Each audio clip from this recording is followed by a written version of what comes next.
Hello everyone, welcome back to Ace Attorney Floral Reverie. In the last episode of Ace Attorney, well, why don't we talk about it a little bit?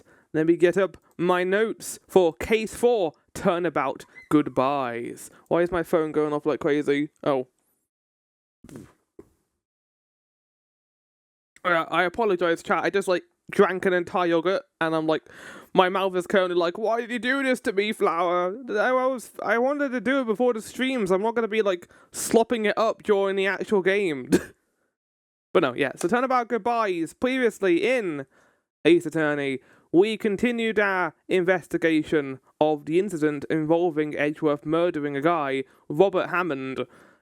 We had the entire court proceeding with Manfred von Karma, and we basically had to make this character called Lotta Hearts spill the beans about why they were actually at the lake. They weren't there to investigate shooting stars. They were there to look for Gordy. And we were able to deduct that the picture that they took was in fact incorrect.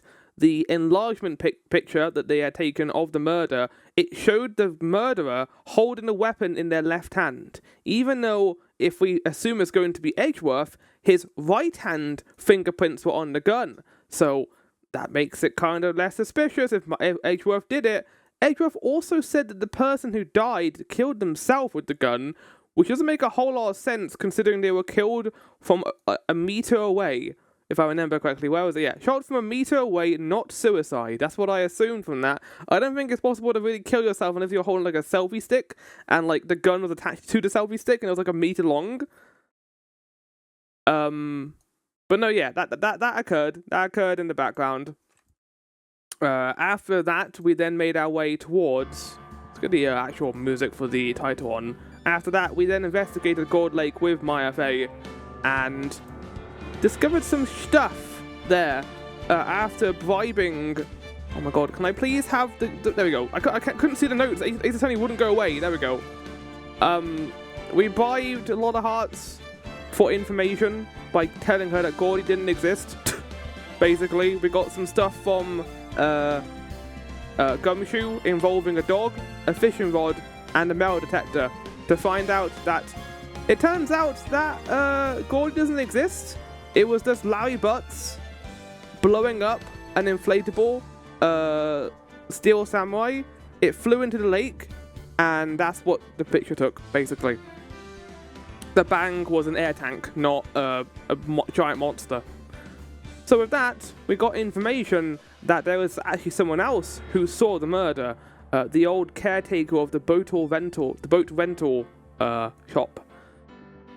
This guy didn't really seem to be entirely there. He seemed to have memory problems. He had a little parrot that helped him remember some things. He called us Meg and Keith. He has a parrot called Polly, who can say her name, a safe combination, but also the fact that he was forgetting an incident, the DL6 incident. We understand now the DL6 incident is tied to Edgeworth, as Edgeworth's own father was killed in that incident, where him, his father, and the clerk were trapped inside of an elevator 15 years ago because of an earthquake. And this basically led to this person called Yanni Yoga, who was assumed to have killed Edgeworth's father, but through some fake data being leaked and Misty Faye being defamed, basically, the court case was left to it being inconclusive. There was no evidence to suggest that Yanni Yoga actually did the murder himself, and he was let go.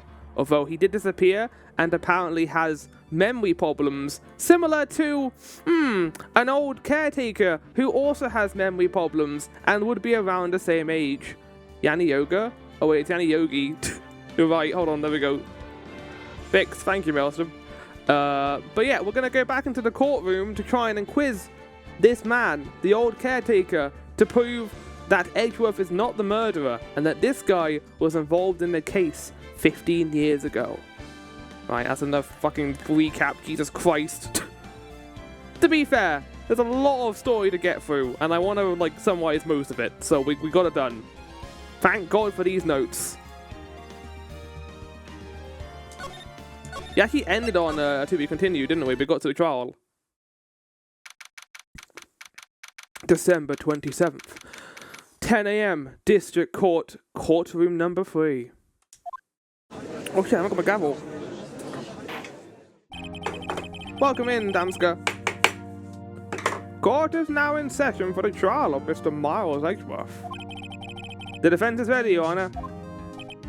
Oh god, yeah, I have to give this guy the deepest voice in the entire world. Okay, hold on. Very well. Apparently the prosecution is also ready.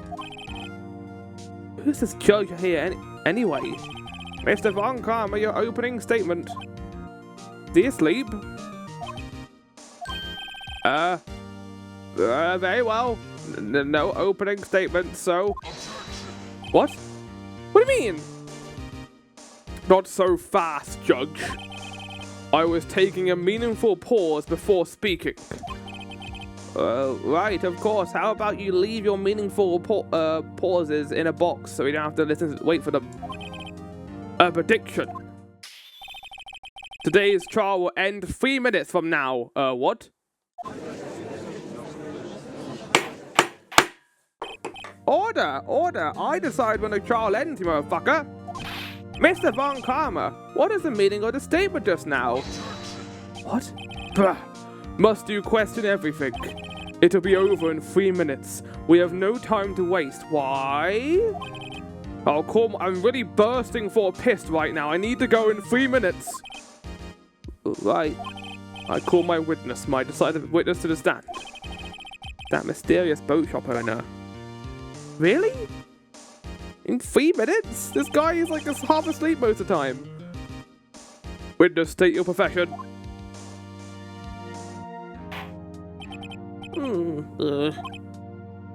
The proprietor of the restaurant, the Wet Noodle at Gold Lake.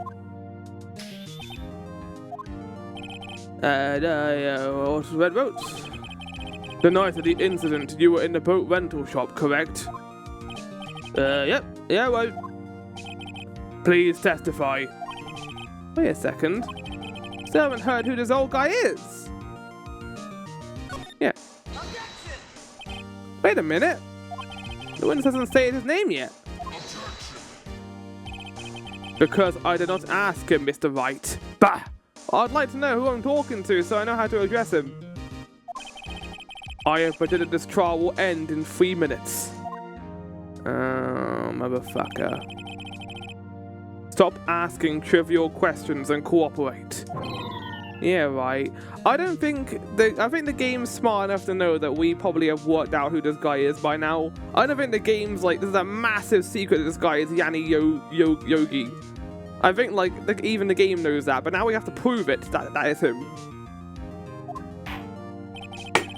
The witness will state his name.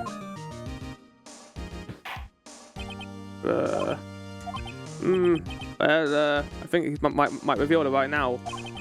I'm not really sure. What do you mean? By memory. Your Honor, the witness does not remember anything beyond the last several years.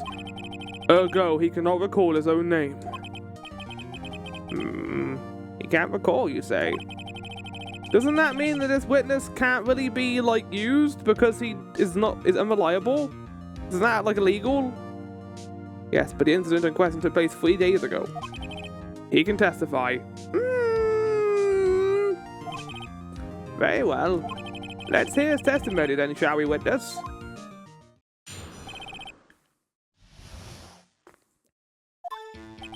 It was the night of the 24th, just after midnight. Yep.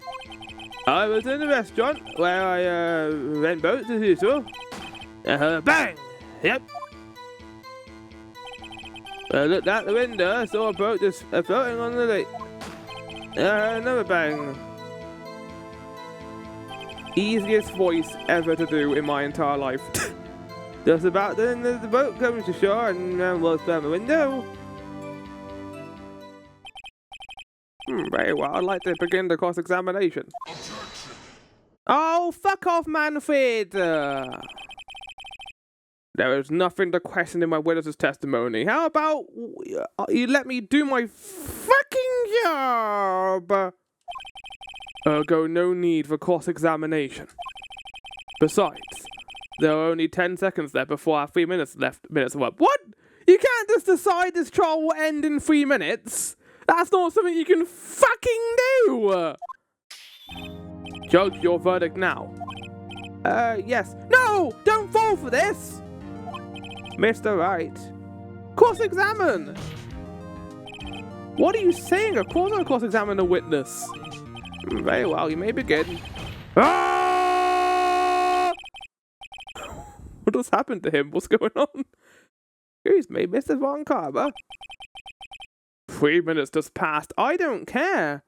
This is not a time limit. I get the entire day to cross-examine, and you can't stop me. I see. Well done. Let's just take our time. You may cross-examine a witness. Oh.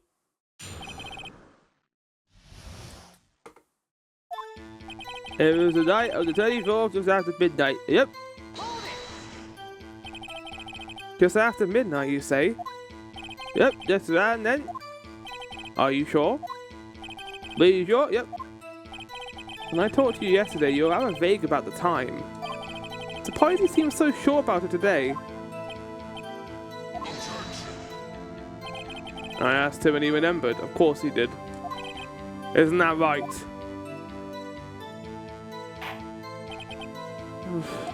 Okay, a bit like that. A bit really. I did, yep. You see? Continue. I was in a restaurant where I rent boats as usual.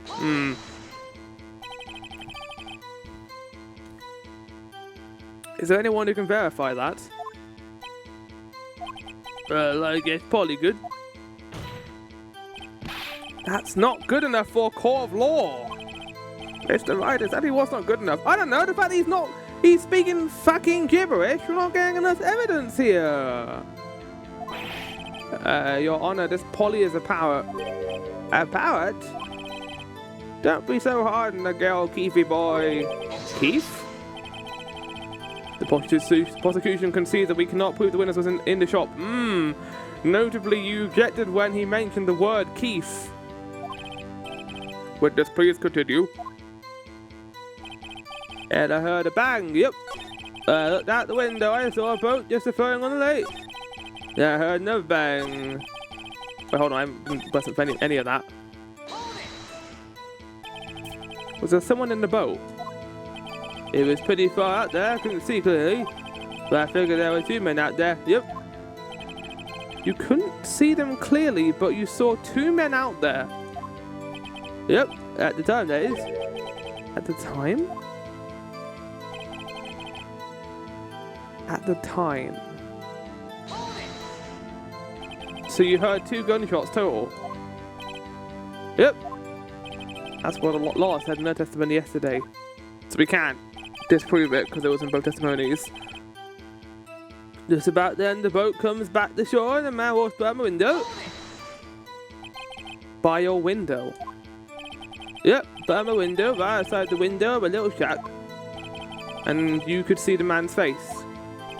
The fog was pretty darn thick, but he was right there in front of me, so this is a rather important detail. Please add it to your testimony. Tusk. What now? I have a bad feeling about this. The man was the defendant. He was saying, I can't believe he's dead. Are you sure? Uh-oh. Dad! The joker's gonna be like, wait, is he your dad? What are you talking about? Dead saying, Keith. He said, I can't believe he's dead, as he was walking by too.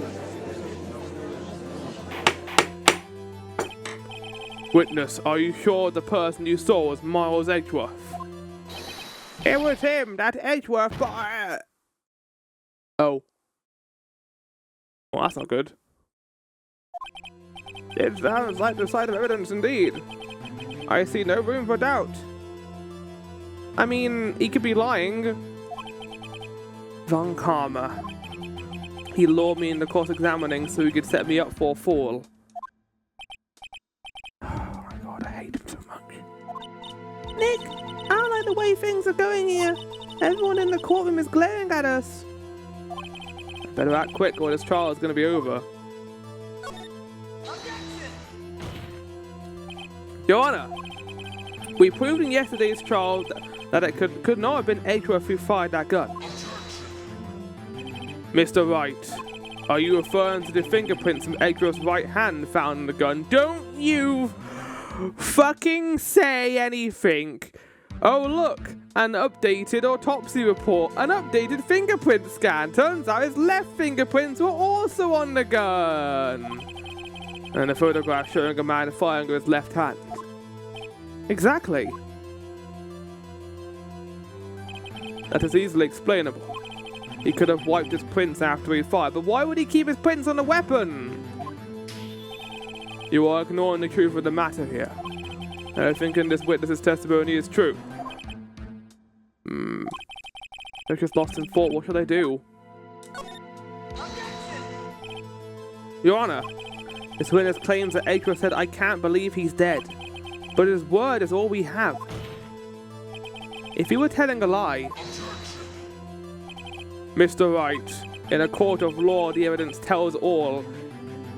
But it's not evidence if it's false, buddy. If it's a lie, that means it's not evidence. Apparently you have yet to realize even this basic fact. If you say his testimony is a lie, show us proof. Nick, do we have evidence?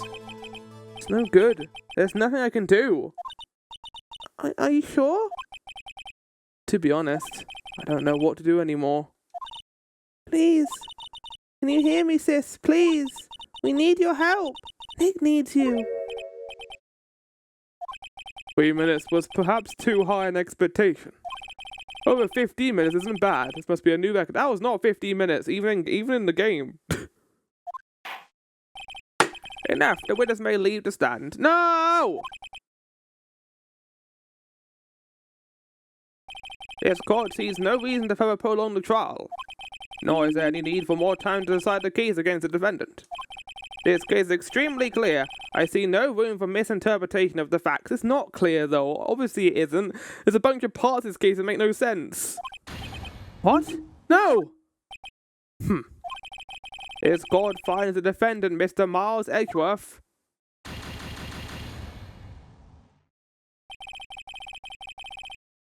Oh.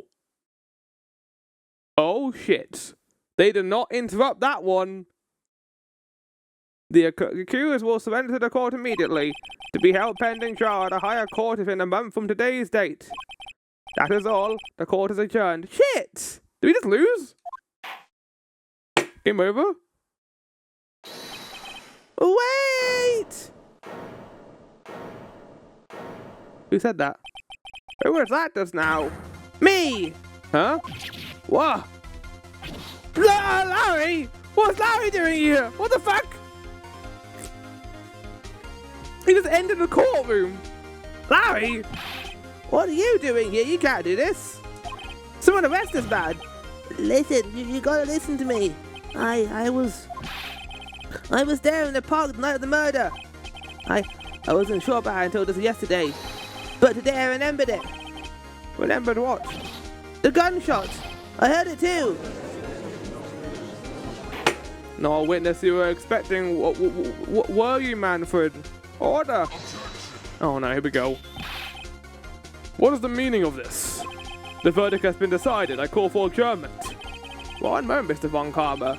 So you say you heard a gunshot? Yeah, I did. A gunshot that night. I was sitting here in the audience listening to the testimony. And I realized something he said was different from what I remember. Anyhow, I can't just sit here and let you call Aki a murder. Yeah, Larry! It's just not right. I'll testify. Let me testify.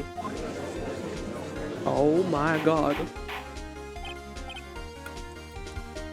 Order! Order! Wow, this is the first time something has happened like this in my court. Yeah, it kind of gives your gavel less weight, Judge, if you can just decide someone's guilty and then go back on it. I'm not quite sure how to proceed. Judge, you've already given your decision. The trial is over. Nick! This is it! Larry's given us one final chance at this. She's right. If only it wasn't Larry, he could make things even worse. Mr. Edgeworth was just declared guilty, Nick. Doesn't get any worse. You're right. Okay. Your Honor. Wait, did she just read my mind? She's right. If only it wasn't Larry, you could make things even worse. Mr. Edgeworth was declared guilty. It doesn't get any worse. She just read my mind. What the fuck? I guess like she's got like some spirit medium powers. Maybe she can just like have telepathy. If there's another witness, it is our duty to hear him speak. Right here, right now! A waste of time. The verdict cannot be overturned. Allow me to speak my opinion. Manfred, you are a son of a bitch. In all court proceedings, it is our duty to prevent an inaccurate verdict.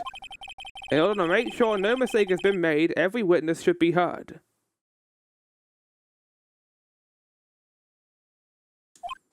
What is this? Oh shit! I withdraw my previous verdict of guilty. Oh my god. Mr. Von Carver. Yeah, give him some shit, yeah. I order you to court as new witness to testify. Now! What? The court will adjourn for a 5-minute recess. After that, we will hear this new witness. Court is adjourned. Wow, some gavel hitting. I'm so happy.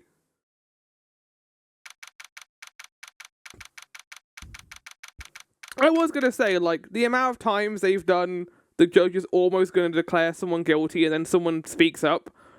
I was going to say, if they did it for, like, a 5th time, it wouldn't have been as memorable, but after the actual verdict appeared, I think that was quite good.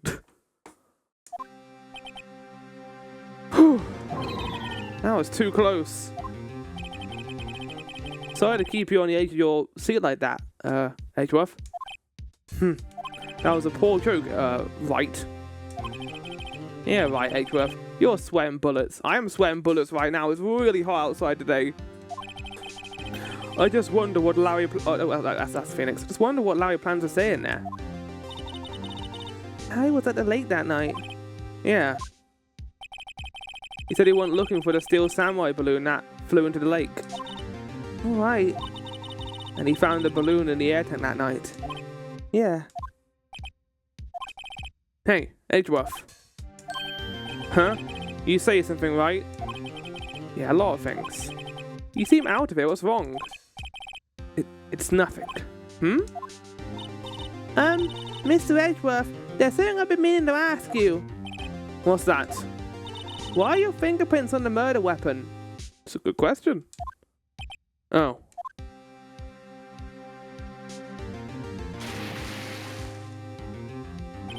When he fell into the lake, I went into a daze. I couldn't understand what just happened. I couldn't think straight. Then I saw the pistol lying on the floor of the boat in front of me. Picked it up without thinking. Oh, yeah, I remember that shot. Didn't have a reason, really. I see. Right. Yeah? This might be our chance. Our chance. Von Karma has only ever run perfect trials. Perfect trials? Perfectly prepared witnesses. Perfectly complete evidence. That's the secret to success. This is the first time he's ever had to deal with something unexpected. He has to let someone he hasn't even talked to testify before the court. Well, he's got 5 minutes to currently, like, brainwash them, so... And that someone is Larry. What are you getting at? It's likely his testimony will be full of holes, right? That's right, Nick. No 10-minute trial this time. We'll milk this one for all it's worth. Exactly. Hey, what's it? 15 minutes? 15. Everyone's on Larry now. Let's get in there then, I guess. The more holes in a witness's testimony, the more information we can squeeze out of them. Court is now back in session. Witness, please testify to the court about everything that you saw on the night of December 24th. Right, leave it to me. Please, Larry, don't mess this one up. I hate to admit it, but you're our last chance. I mean, it's good if he messes up. We can get more time. Ron Karma didn't even have time to prep his witness. Just hope Edgeworth is right about this being our big break. I mean, he's still a good lawyer, good prosecutor, though, I think. So we've got to deal with that at the very least. That night, I was out in a boat. I was out in a boat on the lake. I was looking for something, and I found it. So I quickly slipped the boat back into the rental shop dock. Then, Just as I was thinking about going home, I heard this bang! Looked out over the lake and I didn't see a boat. But after I heard that gunshot, I went home. That's not a whole lot of evidence. But that's a single gunshot, not two. That was an unusually vague testimony, even for this court. In any case, Mr. Wright, you may begin your cross-examination. Okay. Let me just add a couple of notes to this. So, suspected killer, right hand fingerprints on gun, held gun in a daze.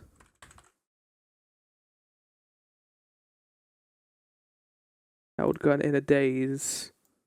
And then Larry, who is now a witness, I'll add his witness thing above his head. But left before the murder occurred, that's wrong. Was there when the murder, heard the murder.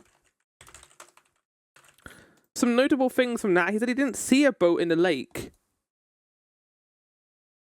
So, grab the inflatable. Didn't see another boat in the lake. Was on shore when gunshot was heard. Bleed after hearing it. Okay, that's a couple of points we can now ring out evidence-wise. What's wrong, Nick? It's Larry. I have no idea what he's going to say if I press him. I'm a little scared. Oh, we've come this far. There's no way to go but forward, Nick.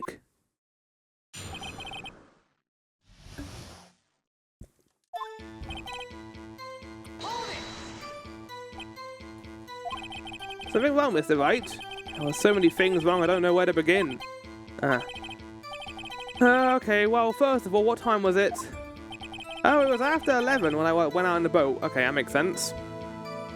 So, grab the inflatable at 11, after 11 p.m. By that time, everyone had gone home for the night. I waited until the coast was clear, so to speak. And why were you out on the boat at such a late hour? I was looking for something, and I found it. No, Larry. You gotta tell us why you were out there. Go on. Looking for something? Yeah. Mr. Butz, what was it you were looking for? Let's embarrass him in front of everyone here. Oh, you will not embarrass my witness. What the witness was searching for is irrelevant. It is not irrelevant. Most likely he was hunting for this Gourdy. That's surprisingly close to the truth in a sense. This is all irrelevant. Let's get it over with. So I quietly slipped the boat back in at the rental shop dock. Around what time was that? Well, let's see. Figured I was out searching for about an hour. Guess it was around 12, yeah. Okay. Didn't see the boat was on shore. Didn't see another boat in the lake. Returned to shore at... Spooky boy, good morning. Good afternoon. 12 a.m.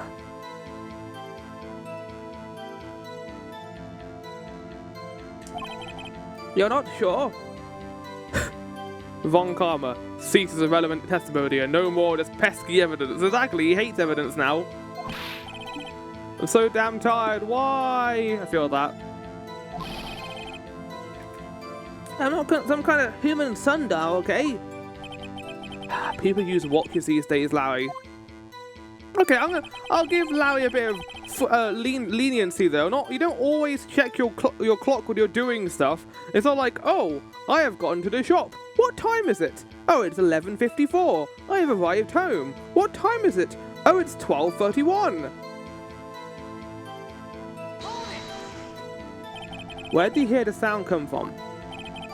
Yeah, well, I wasn't too sure about that. Looked around, you know. Did you look at the lake? Yeah, I looked.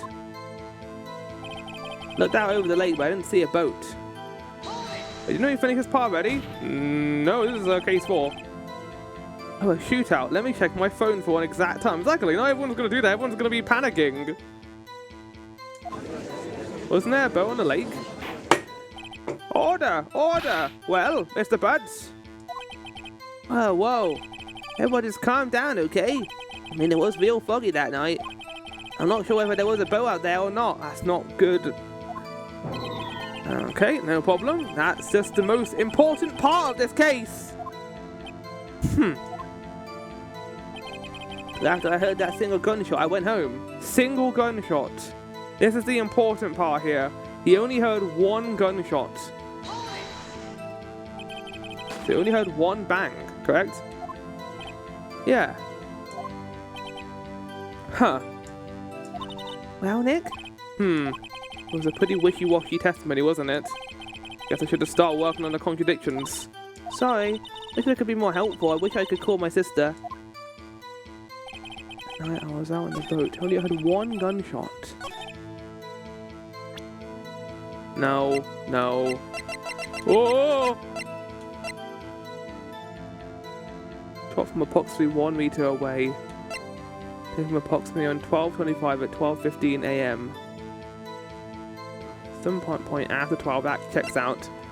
Shows an empty lake taken automatically on 12:24 at 11:50.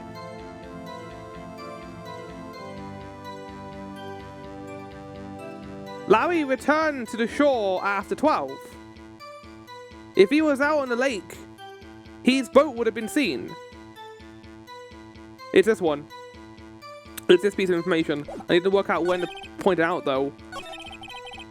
To the boat rental store. I think it's this one because this is when he mentioned what time he arrived back.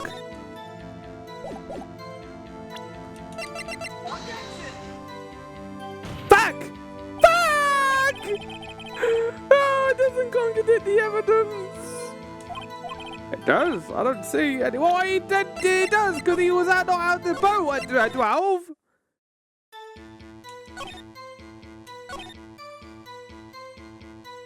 Looked out over the lake, but I didn't see a boat.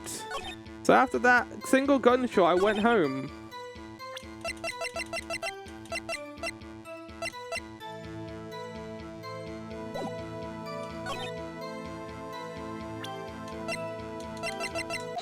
There it is. That's it. I love the idea of why presenting some evidence followed by fuck! Yeah, load and save. Wait a sec, Larry. What? You only heard one bang? You sure? That's what I said. But Miss Lollahart testified yesterday that she heard 2 bangs. And your man just now said the same thing. They both heard 2 gunshots that night. Huh? Were you even listening? Were you paying attention at all to what they said? Yo, Nick, please. Huh? You know, this has been bothering me. I'm a witness, see? I'm like a customer here. So you gotta keep me nice and stuff, okay? Oh, God.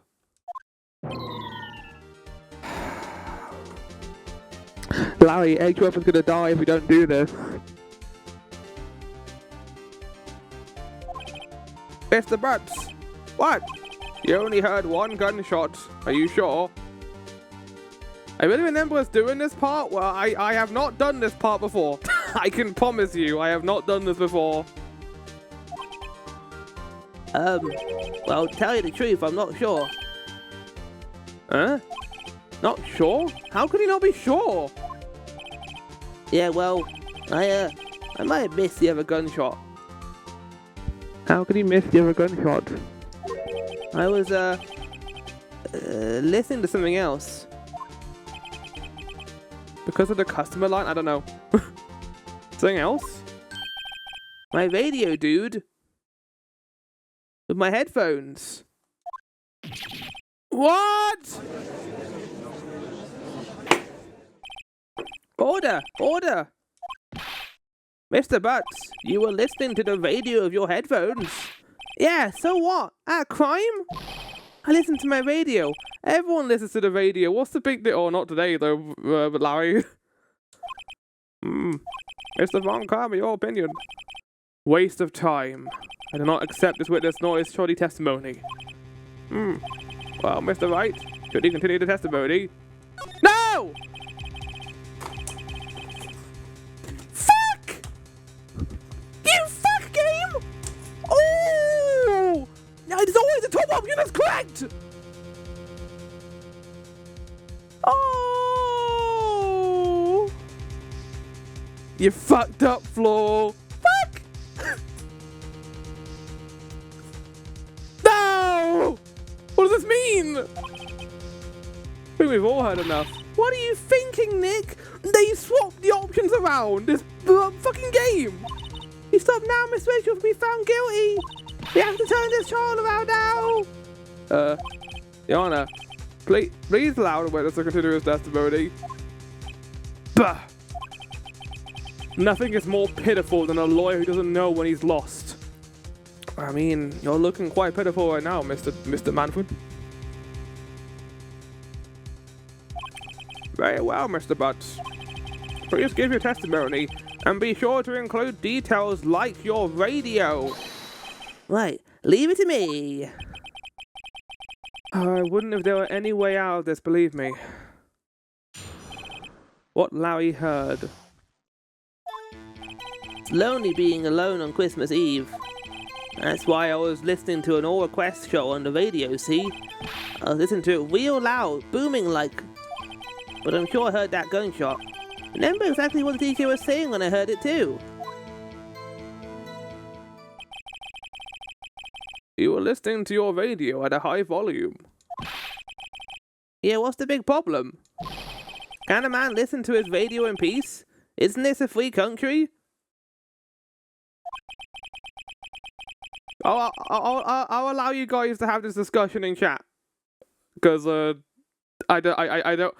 Everything I have said about the matter, I have nothing else really to add. Truly believe Larry has no idea what the problem here is. Judge! Well, can you believe a word this witness says? What he heard is probably nothing more than a drum beat from the radio. Sure enough, it is difficult to plead this testimony. Wait, Your Honor. I don't remember exactly what the DJ said when he heard the gunshot. Excuse me? DJ? You don't know what DJ is? I feel like you would have been accustomed to that at some point in any of these court proceedings. At an outset, a guy who says things on the radio. Anyway. What this means is when he heard the sound, no music was playing. The DJ only talks between songs, so he could have heard the gunshots from the lake. I'd like to cross-examine the witness, Your Honor.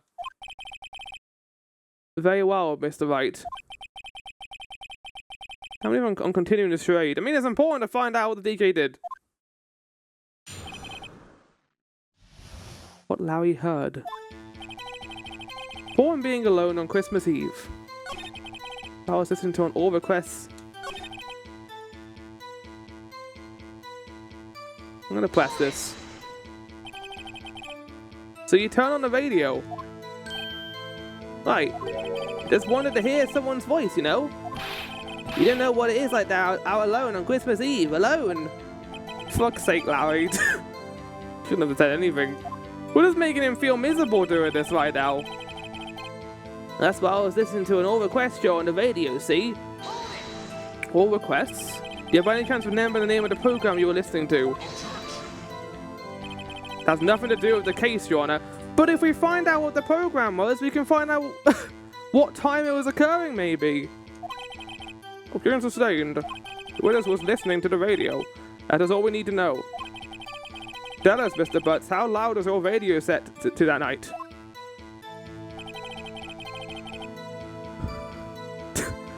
Don't be silly, that'll be more pesky evidence. I was listening... I was listening to it real booming like loud. What decibel were you listening to it at? Real booming loud? Yeah, you know. And you had headphones on? Yep.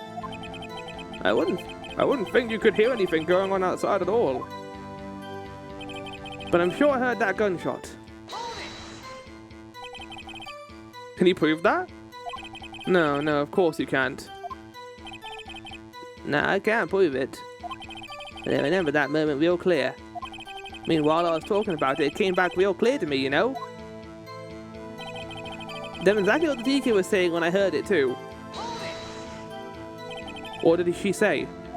No, this is important! This is very important!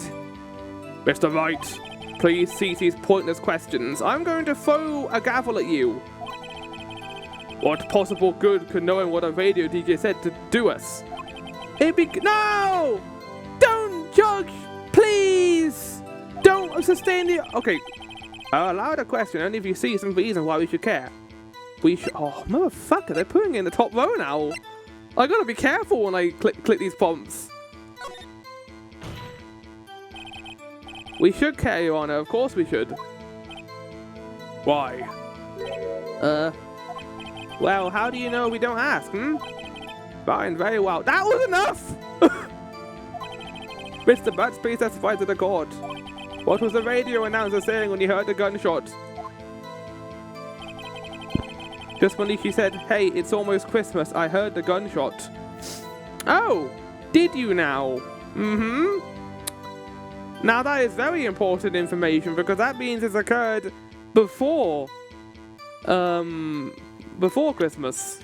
And that is 12:15 is when the gunshot we thought occurred is after Christmas has begun.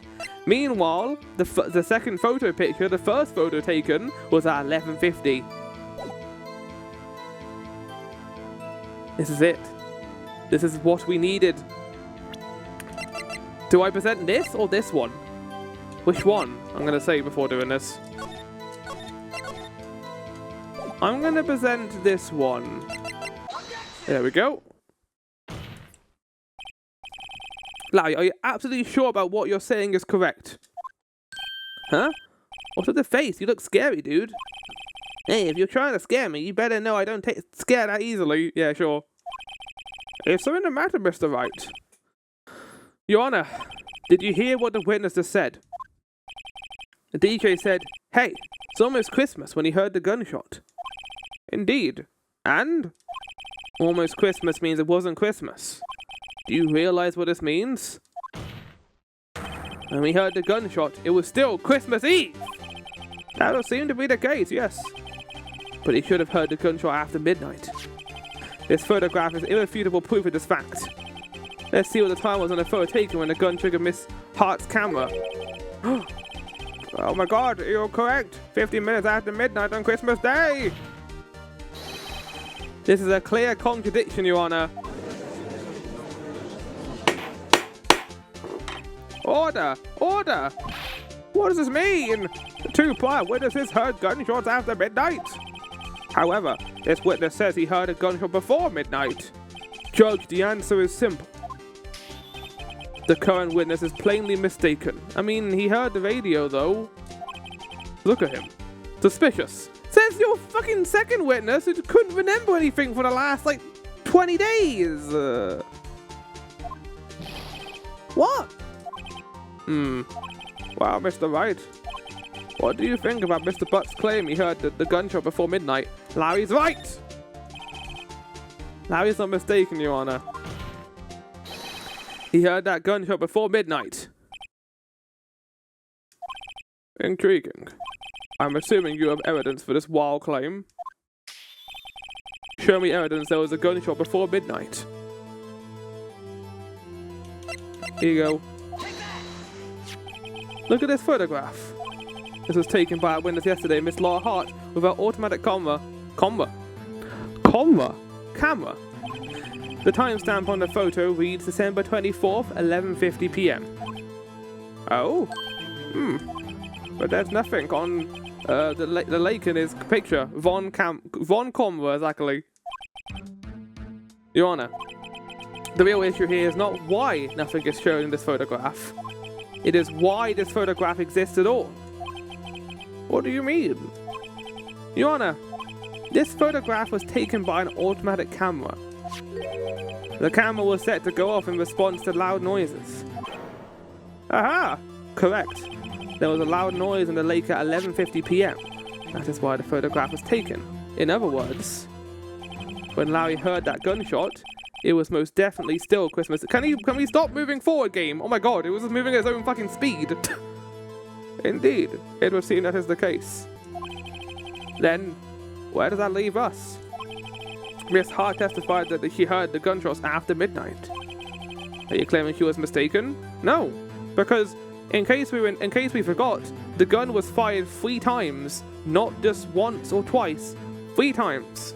And before we could have, like, you know, said that was because maybe it was fired at some point in the past. But I think if they definitely heard 2 gunshots after midnight, that definitely makes sense in my head that the gun would have been shot 3 times at that night, one of them probably killing the guy.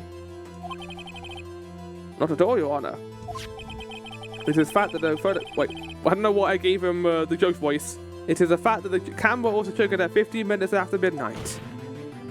Your Honor, that night there were 2 gunshots, sets of gunshots with a 25-minute pause between them.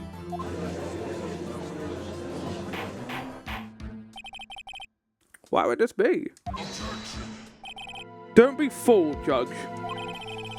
That camera was set to respond to loud noises, yes? There is no proof that the loud noise at 11:50 was a gunshot. Why the witness could have sneezed, triggering the camera. Hey, my nose was clear that night, man. Whoa. But hold on a second. We know that Lotta made the noise sensitivity lower today to be able to capture sneezes. Well, Mr. Wright, there's no turning back now. Can you prove that a loud noise at 11:50 p.m. was indeed a gunshot? Please show the court evidence if you have any.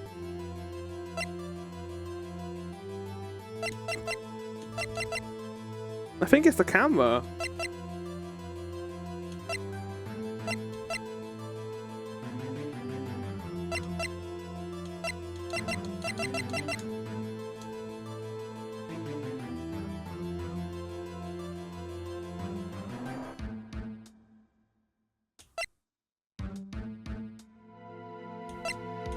I'm gonna go with the camera, I think.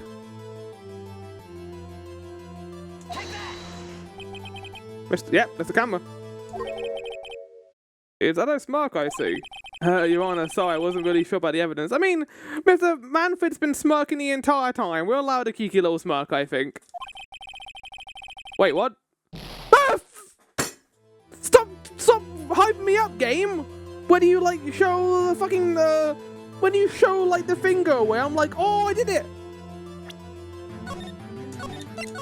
It's not the camera. Okay.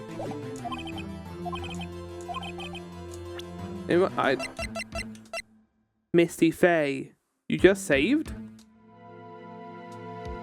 I didn't just save. Not before this choice.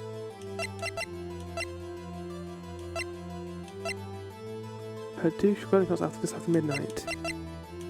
There was a 6th incident. Last while companion of the boat shop caretaker answers to the name Polly. We went to reload. No. I didn't have a save point.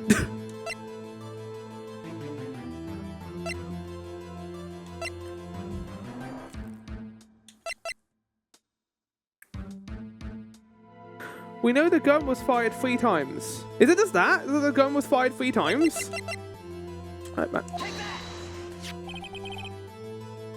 Game. The murder weapon? Okay, that's different. Something about this pistol is bothering me, Your Honor. Both the witnesses who testified yesterday heard 2 gunshots. However, the murder weapon was fired 3 times. But what confuses me about this, though, is let's take this from the other witnesses' perspectives. They both went out to investigate the sound of the gunshots. We know that Lotta heard the gunshot. Noise she heard noise she heard wasn't an air tank. It's been in the heart. Oh no, the noise she first heard was an air tank. But she saw the murder at 12:10 a.m. Heard 2 pistol shots. She went out of her SUV to investigate it. Was it the first pistol shot, or did she just sleep through it? And then, like, the old caretaker also heard the sound of a gun going off.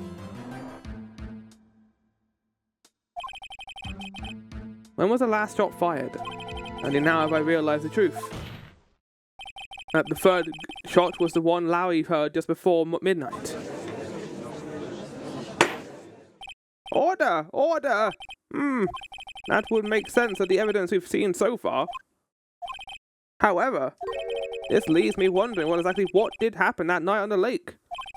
Exactly. So we can't pin it on Edgeworth, can we, Manfred, if we don't know what fuck happened? This is true, there were 2 sets of gunshots separated by 25 minutes.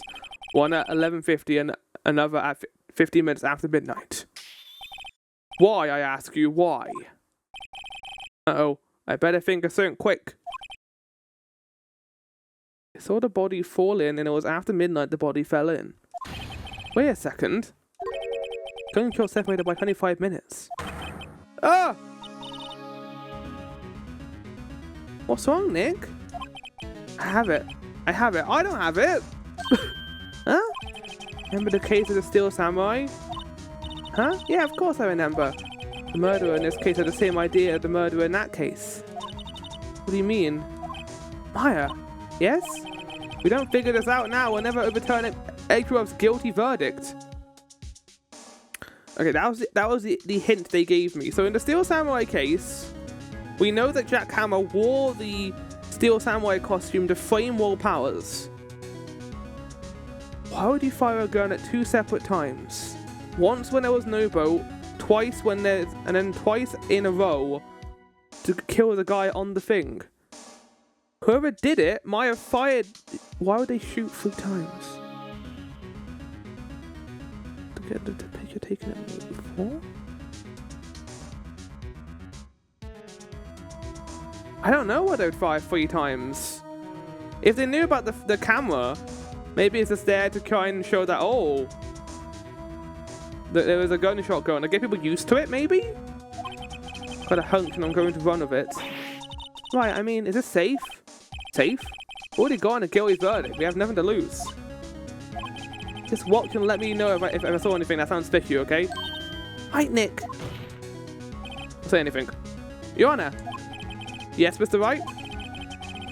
Testimony just now has cleared up this entire case. What do you mean, Mr. Wright? I hate this man so much. So you finally realize the truth. There could be no other murderer here than Mr. Miles Edgeworth himself. Wrong, Von Karma. The man was shot that night, but it wasn't Edgeworth who did the shooting. Listen, rookie. The gun was fired from about a meter away.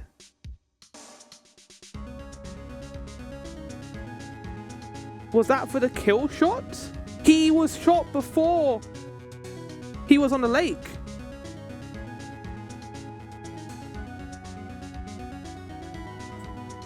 The gunshot went off, well, they both were already on the lake, maybe. It was over a meter away. The person who had the gun might have shot it earlier. It might have not come from the lake itself, but the gun would have had to be on the boat for Edgeworth to pick it up, though. The gunshot might have already occurred. He might have already gone and shot in the woods a meter away by someone. He went back on there with the gun. Why would he go on a boat with someone after being lethally shot and then fall off the boat?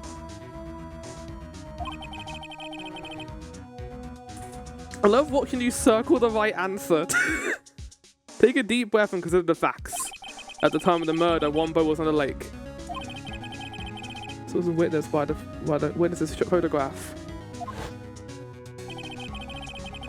The defendant, Edgeworth, and the victim, Robert Hammond, were on that boat.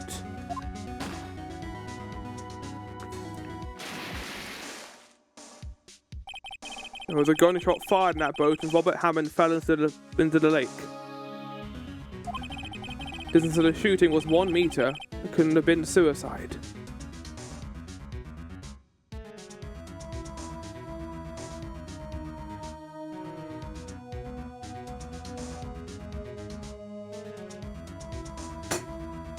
Oh my god! Chat! He had his right hands in it. He held it in a daze afterwards. But Hammond had the gun. Robert Hammond had the gun. He was shooting at Edgeworth. And he missed, I guess, with the gun. and then he fell off. Maybe he was. I'm assuming he was already shot by that point. He pointed the gun at Edgeworth, tried to kill Edgeworth. He failed. The gun was a shot a meter away from some. Oh no, that doesn't make any sense though. Fuck! It wasn't Edgeworth who killed him. Fuck! There's something I'm missing. There's a key piece of information here I'm missing.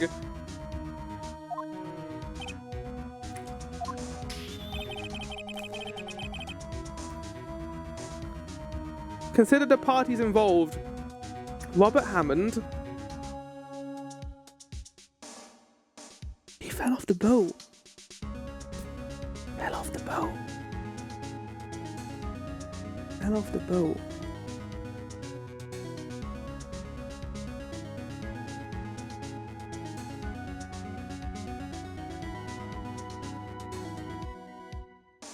Fell off the boat. Think outside the box or boat. But he picked up the gun. If the gun wasn't on the boat,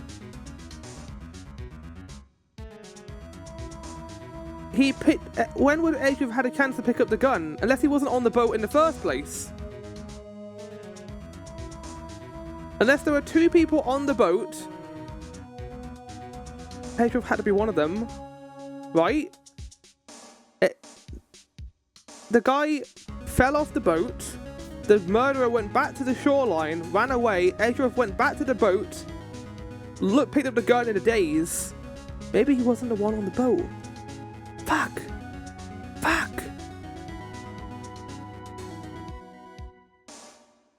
There's something I'm missing.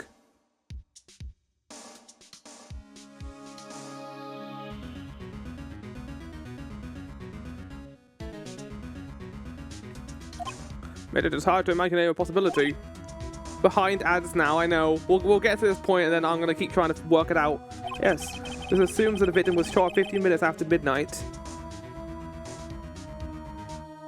Was shot at 15 minutes after midnight. Assumes that the victim was shot 15 minutes after midnight. Yeah! What do you mean by that, Mr. Wright?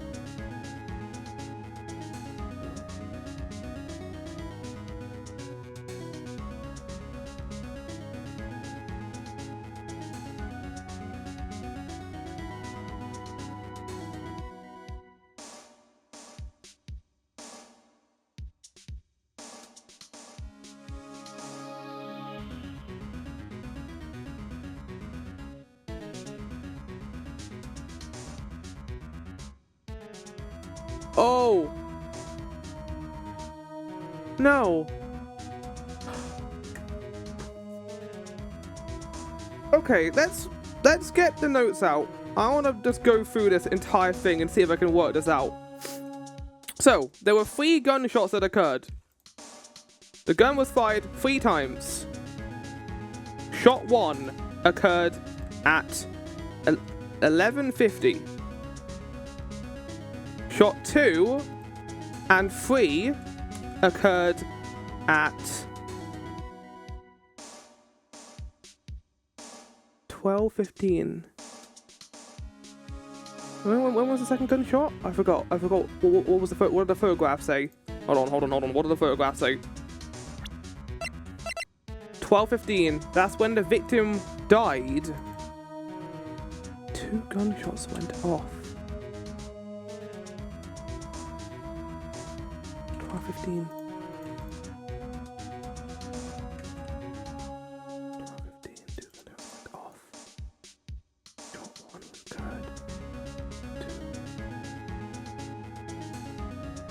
2.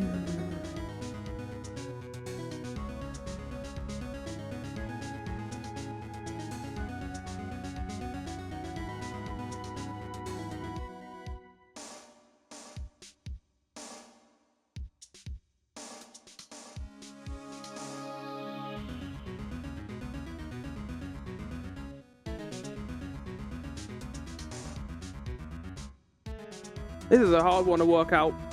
Okay, ads are over. Okay, we'll just continue. There's a key piece of information I'm missing here. We have photographic evidence at the time of the shooting. Time says 0:15.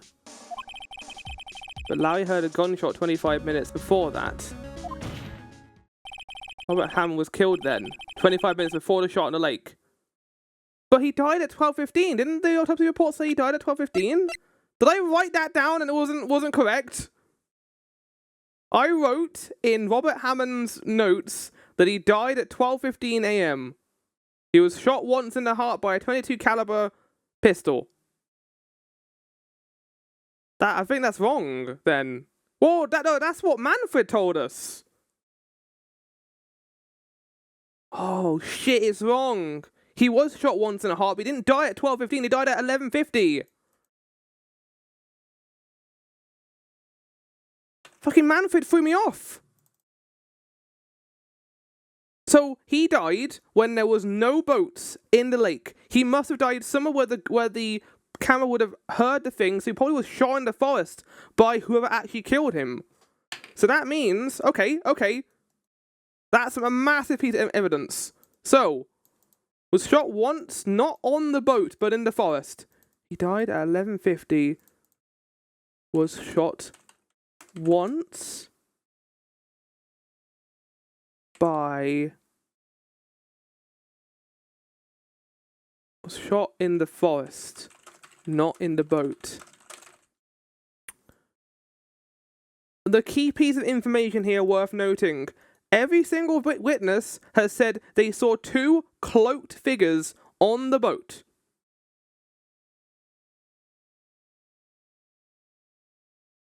But if he died, they found the body in the lake. Did someone dump the body in the lake?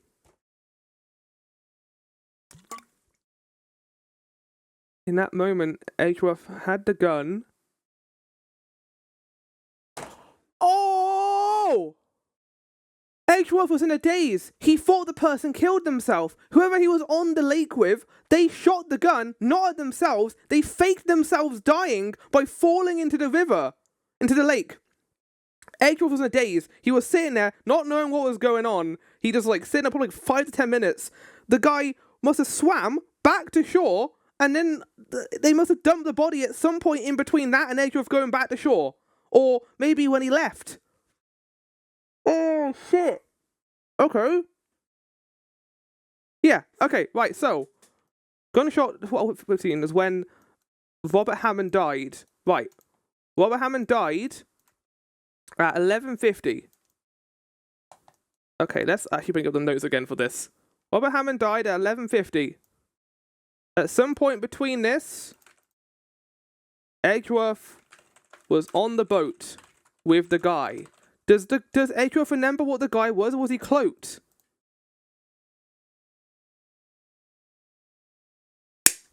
Oh, the first thing we saw in this case was the cinematic, where Edgeworth said it's been 15 years since, well, someone said it's been 15 years, time for me to get my revenge.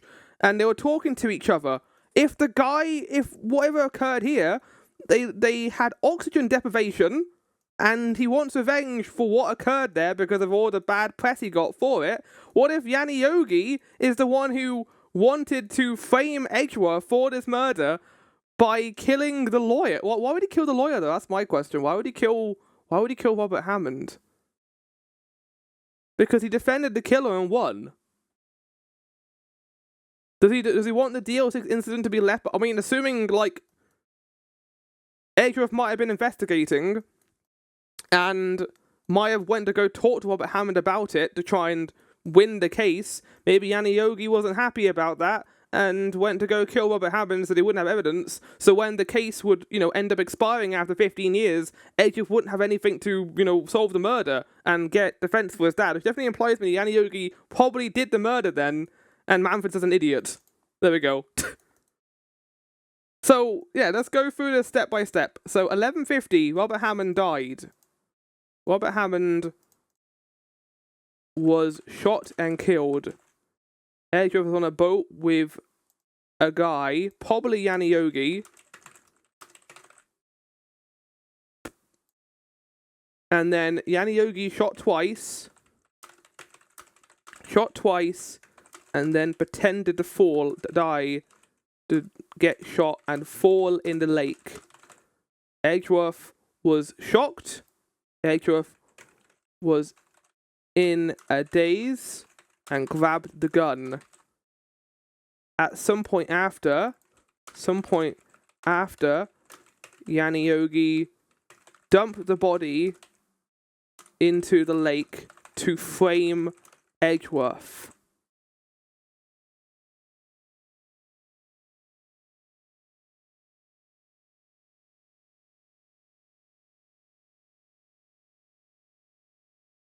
There you go, chat.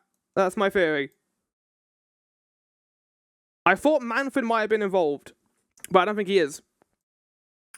What are we doing here? Oh, wait, no, it's just this. That's the only way that Edgeworth could be innocent. Mr. Wright, are you quite mad? Explain who the two men on the boat are. The murderer and Hammond. Edgeworth and the murderer. Of course, it was Edgeworth and the murderer.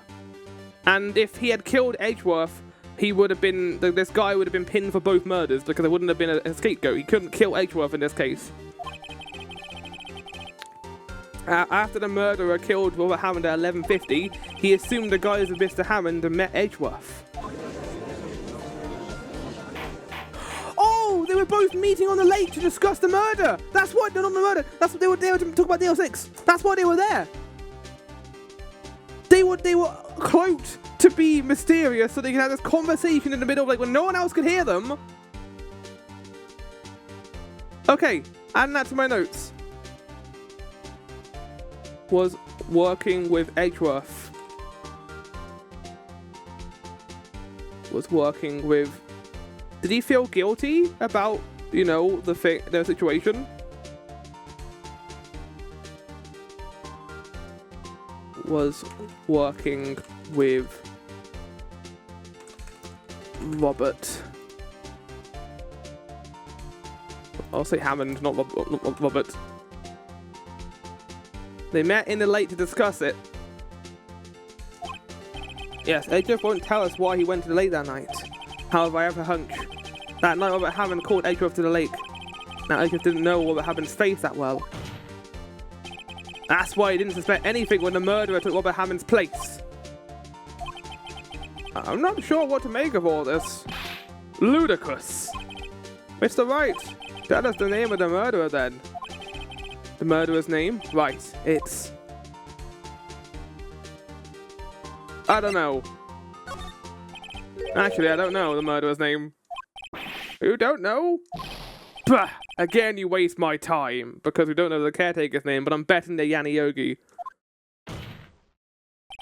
I don't know because he never told us. Oh! And the murderer is the caretaker of the boat shop, that old man. At 11:50, he was the one who killed Robert Hammond. The safe! The fucking safe in his house. It contained the gun before. That's why it was locked. He had the .22 caliber gun in that safe. But he doesn't have it anymore because the gun was taken out, obviously. That's why he was like, oh, don't look in the safe, it's mine. He was just playing dumb. Where did he do this?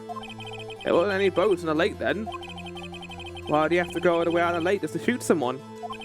Maybe might I suggest that the real scene of the crime was not on a boat. What? Well then, where did the murder take place?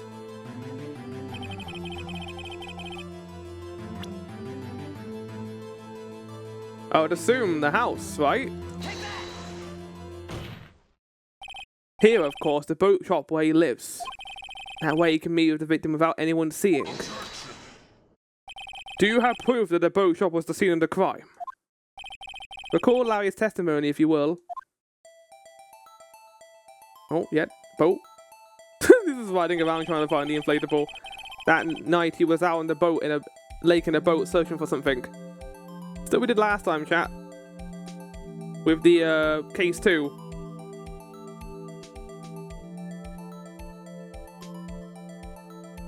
So, let's give everyone their initials. So, we have Larry, LB. We got Edgeworth, ME. We got the murderer, which I'm going to say is Yanni Yogi, so I'm just going to put YY. we've got Robert Hammond, which is RH, and then we got Lotta Hearts, who is LH. So, Larry was out at the lake, like Fianza said. So, Larry's out in the lake looking for the thing that occurred. You're really eagle-eyed and thinking about if you examine the kitchen area in the house, Phoenix states it seems incredibly clean compared to the rest of the place. Ah! That's really cool. I love that. That's wonderful. He finds it and returns the boat. So, he finds the inflatable, returns to the boat. Right. Then, just as he's starting to head for home, he hears a gunshot at 11:50. And we know at this point, Lotta is up here with her camera. And the camera takes pictures because of noise, not sight. So when the gunshot occurred, in here, with these two being in here, oh no, the camera took a lot of pictures at that moment, but the lake was empty. And I guess Edgeworth was still arriving at this point. He heard a gunshot, Your Honor, even though he was wearing headphones at the time.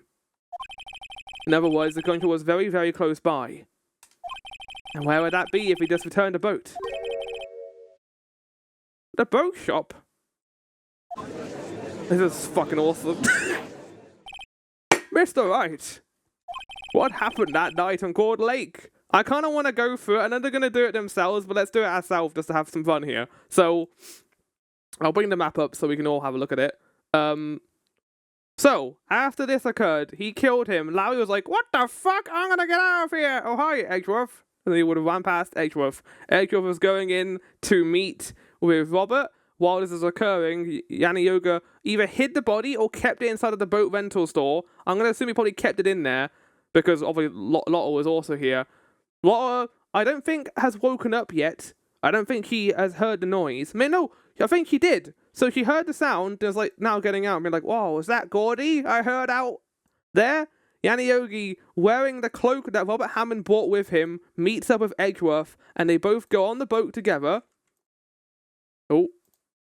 And out into the middle of the lake. Yanni Yogi, knowing he needs a scapegoat, he can't kill Edgeworth here, shoots Miles Edgeworth. No. Shoots at some point probably into the lake, not at himself. And then he pretends to die and fall into the lake. This causes the camera to go off again. And then Lotta saw this occur and was like, oh my god. And then that took a picture of the actual event occurring. And it was the left hand that Yanni Yogi did this. At this moment, Edgeworth is shocked, grabs the gun in a daze. And I guess at this point, this old man, experiencing some kind of extreme athletics, swims all the way back to shore, either hides in the rental shop when Edgeworth returns, or I actually think that probably did occur. I think Edgeworth probably left at this point and walked away, probably leaving the gun in the boat. And then Yanni Yogi, maybe getting back into the boat, went out, dumped the body in here, and then went back. That's the full case, chat. That's it. That's what occurred. That was fun. I enjoyed that. What happened that night on Gourd Lake? Please tell the court from the beginning. Oh, yes, Your Honor. Nick, are you sure about this? I just did the entire thing myself. Not really. But I think I started at the very beginning. Take it slow, I might just be able to figure this out.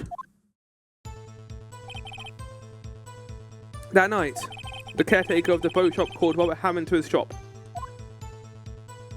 Ah! What? This is around 11:30. That was when the gunshot that Larry heard was fired. After that, the caretaker put on Robert Hammond's coat. He became Robert Hammond. Then he got in the boat with Edgeworth and went out into the middle of the lake. And who fired the pistol on the boat, Mr. Wright? The boat shop caretaker. Of course, it was the murderer who shot the pistol. He shot twice. Both missed Edgeworth on purpose. Wait a minute. Yes? Why would he shoot twice if he didn't mean to hit anyone? That is true. Why did he shoot twice? Was it the guarantee that the camera would have taken the picture? Details, details. Shoot twice. Know this, Mr. Wright. The moment you run out of explanations is the moment you lose. Tell us why the murderer had to fire twice. Because the first shot missed to create a witness. I believe he shot twice to create a witness, Your Honor. Create a witness? The murderer lifts his pistol and fires one shot. That ensures that anyone who heard the shot would look out at the lake. Indeed, Miss Hart did exactly that after hearing the first shot. Next, the murderer waits a bit and he fires again. Then, he jumps into the lake. The murderer jumps from the boat himself, leaving the pistol in the boat behind him. I see. Someone looking from the edge of the lake, it would appear that one of the men on the boat had shot the other. The murderer didn't know about the automatic camera, of course. That's why he shot twice to draw attention to the boat. Once you realize that, everything else falls into place. The boat shop caretaker. Wait, so how would he have not known about the camera if he needed witnesses? There was no guarantee there were going to be witnesses there. He would have known about the camera if Lotta was there as the witness he wanted to create. Went back to his shop. Then he put Mr. Hammond's wet coat back on the body. It's a pub. It's also at midnight on Christmas. Threw the body into the lake. This is what happened, Your Honor. These are the events that transpired that night on the Gourd Lake. Yeah, Manford, you're kind of fucked. Come on, George, that's some shit right there. Bailiff, bring out the witness from before. Well, it's not that he didn't know Lot was there, but he didn't know about the camera, right? Okay.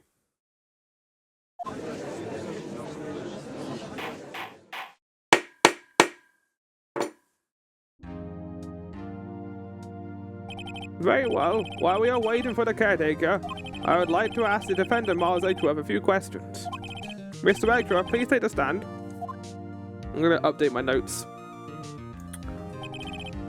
A lot of coins saw the murder. Was made a witness by Yanni Yogi. Or caretaker called us Meg and Keith wanted to run the pastry. Called Gumshoe Little Terry was all a front to confuse us. No man falls from the... So this is all lies. Suspected killer. I'll delete all these because I don't need it anymore. Knows about DL6. I think I'm going to combine these two together now because they're obviously the same person.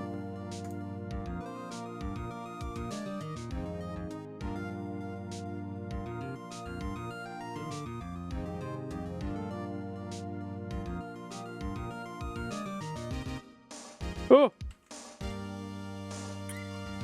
Combining that all together.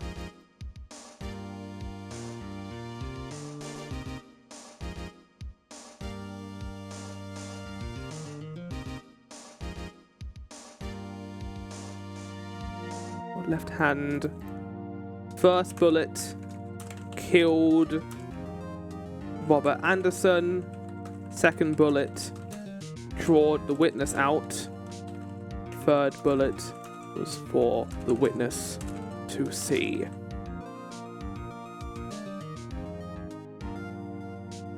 I think the map stuff is my favorite thing to do in this game.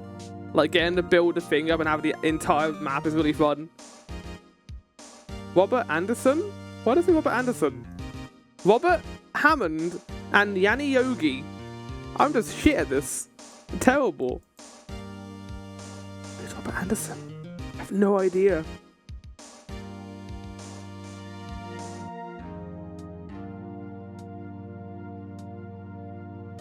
I even called him that in the thing I just wrote down.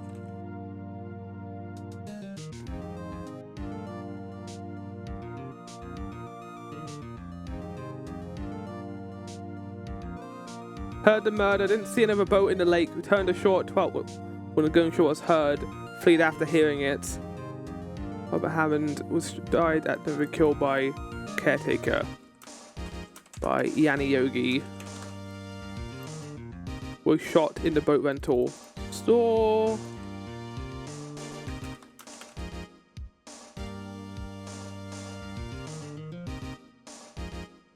There we go. I think that's enough for now. You heard what the defense has said? Yes. Well, why did you go so late that night? Well, what I said is mostly correct. Astonishingly so, actually. Yes. Several days. The witness is lying, straight to jail. Yeah. Several days later, I received a letter. The letter was signed Robert Hammond. He asked me to come to the boat shop by the lake at midnight on Christmas Eve. He said he had something very important to discuss with me. Something important? I'm sorry. I can't say what it was. Your Honor, sir. Bailiff, we are conducting a trial here. I ask you to remain quiet.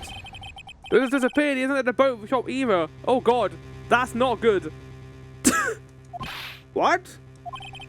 What should I do?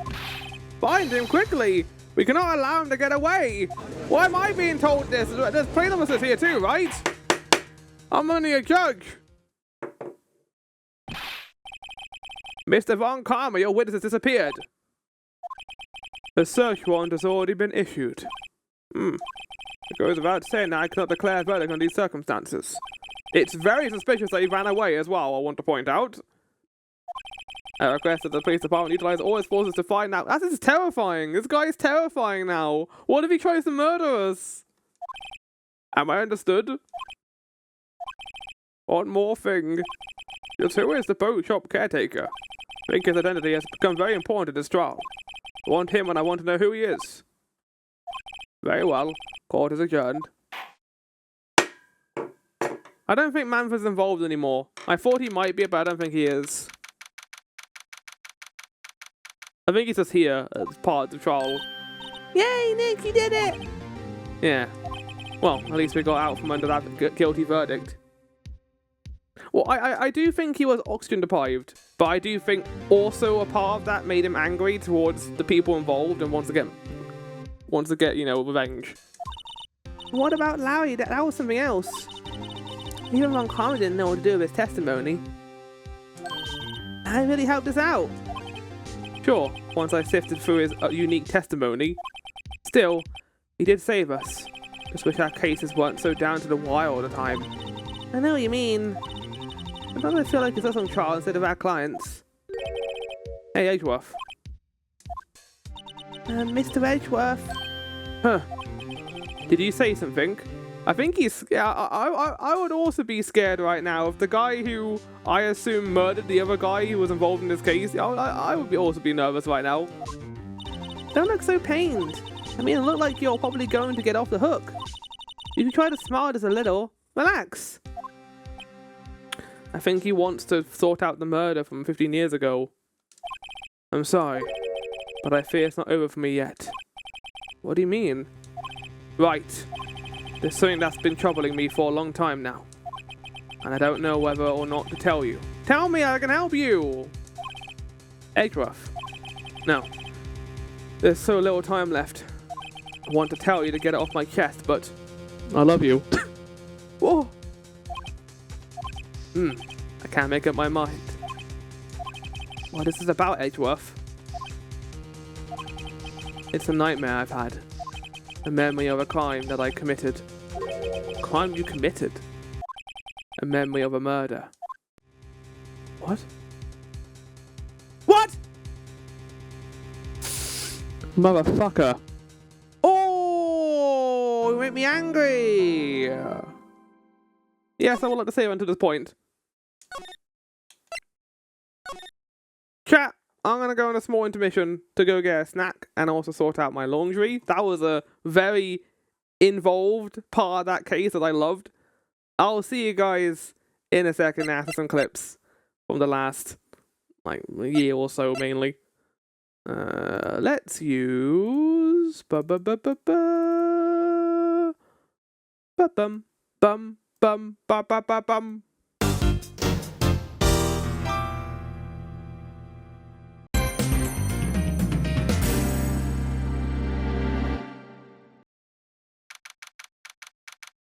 Try not to remember any plot lines in that show. What about Berry Guy? You know, your favourite character. Oh, the sad music. What was Mr. Edgeworth talking about? A memory of a crime that I committed. A memory of murder. Do you really think Mr. Edgeworth killed? I don't believe it. Not Edgeworth. Some painful memory has been troubling him recently. But he never takes someone's life. Maybe he feels responsible for his father's death. Which is why he has a hard time talking about it with others. Nick! Yo, how's everyone doing? Larry! It's Larry Butz. What do you think of my performance today? I had them swooning in the aisles, huh, Maya? Swooning? Me? Oh, yes, I do remember feeling faint. Right on. Tell me the truth. It was love at first sight, right?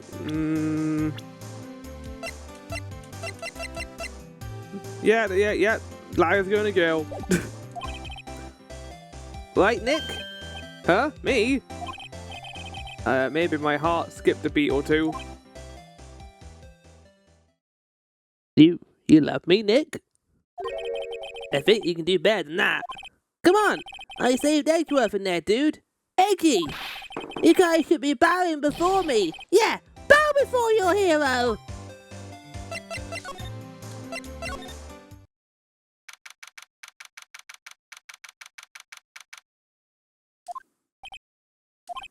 Looks like Edgeworth is back in questioning. We have our own questions for him. Let's come back later. Yeah, I guess so. Don't forget, okay? I don't want to go here. I'm scared the guy is going to jump out and try and kill me. Hey, pal. Long time no see. It's Gumshoe. Oh, Detective Gumfuck. No, that's not my name. I got so worked up I snapped my tie in half. Sorry about that. No problem, pal. Thanks to you, we now know who really did it. You mean the bow shop caretaker? Look, I'll make you a promise. I'll have that scoundrel in my custody by trial time tomorrow. Come what may. It's my duty to you as a police officer. Now, I'm off to catch me a criminal. You know what? I feel a lot more safe knowing that Gumfuck's out here. Detective Gumfuck sure is active today. Oh, one more thing. Eek! No one can go into the woods today. The woods? Where Laura was camping? The woods are off limits to camping, and apparently the park rangers found out. He got pretty mad. No one can go in for a while. I guess Lotta's in a lot of trouble. Anyway, I'll be seeing you tomorrow. So I can't go in there? No, I can. Huh? Still, eyesore is missing. Eyesore? Look, the hot dog stand is closed too. I guess Larry's too busy worrying about Mr. Edgeworth to show up for work. I'm kind of Chat, not gonna lie. Like, there's something that's kind of unnerving about this case. Like, the others, the murderer, or at least the murderer is always in custody. Knowing that the murderer is out and about and could appear at any time is kind of making me a bit nervous going around these places. I don't know about you. Like, I don't want to go to the boat rental shop now because it's terrifying. Knowing we were in a place where a murder occurred.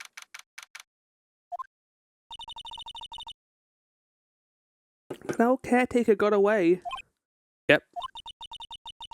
I never imagined he might be the real murderer. Neither did I, to be fair. Ahem! I know that clearing of the throat anywhere. Oh! Oh, ha! Hello, what might you be doing here? Out for a walk? Ah, the days of my youth are the scent of fresh lemon. Mr. Grossberg, this is no time for idle reminiscing. Mr. Edgeworth's trial ends tomorrow. That is true, yes. But from what I saw of today's trial, Edgeworth should be fine, right? Well, I'm not so sure about that. Yeah, like, we might be able to, you know, save him from this trial, but we still got something else in his conscience right now. Oh, what do you mean by that? Well, I'm not sure. If you find anything out, come by my office at once. I may be able to offer you some assistance. Thanks. Bye. What do you think Mr. Grossberg was doing here anyway? Who knows? Is he also working with Robert, maybe? The boat rental shop doesn't look like anyone was around. The caretaker must have run for the hills, huh? Yeah, looks like it. Didn't seem like a bad person. I think he is. I usually am like hold judgment until you know about the person, but considering what they did.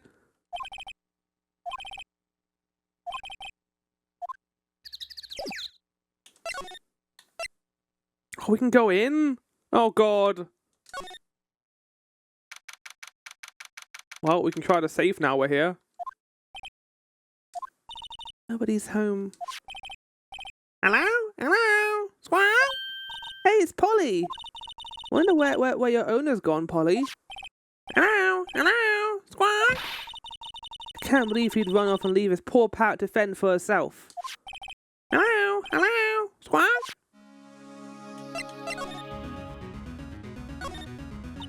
Doesn't look like he used his kitchen much. You're right. I guess the whole pasta restaurant thing was a lie. Well, you thought he was telling the truth? Yeah, as Maelstrom mentioned, this was very clean for some reason. A lot cleaner than the rest of the place. Everything's cold, like he didn't turn his heater on. Guess he hasn't been here since the trial. Say, Nick, don't people usually put pictures of fish up on the wall to boast about them? Yeah, I guess. You mean pictures of the fish they caught, right? Right, but don't all the fish on the wall here look like really puny to you? Well, you know what they say. You should have seen the one that got away. Except the one that got away from us was the caretaker, and we did see him. Why do I feel like we're having two different conversations right here? Me and every single conversation I have with someone. That reminds me, Nick. Polly here knows the number to the safe, right? I know the number to the safe. Checking the notes. The safe combination is 1228. Yeah, that's right. Polly, what's the number to the safe? 1228, squad. Let's open it, Nick. I bet it has like a depression for the gun. I'm sure there isn't any money in this. Aww. But hey, it keeps it locked, right? So there must be something of value in here. I'm not so sure. Okay, Nick, let's see what's in there. Guess there might be a clue or two. The only thing in here is a letter. A letter? Oh, boring. No name or signature on this thing. Handwritten in very precise, clear letters. Get your revenge on Miles Edgeworth. Huh. Edgeworth? Nick, why would Mr. Edgeworth's name be on here? How should I know? I'm going to read the whole thing. Get your revenge on Miles Edgeworth. It also says this is your last chance. Now is the time to get revenge on the two men who ruined your life. The rest of the letter goes on to describe the murder plot in detail. How to kill Robert Hammond and frame Edgeworth. Calling Edgeworth out to the lake, getting on the boat, firing twice. Exactly what I figured out today in court. It's all here in perfect detail. Why haven't the police shown up yet and gotten as evidence? You think they would have taken the safe by now, considering that this guy might be an actual murderer? And what are you doing, Gumthug? What do you think it means, Nick? I don't know, but looks like these are instructions for the caretaker. When he killed Robert Hammond and called out Edgeworth, he was following instructions. Okay. Just gonna go back here and...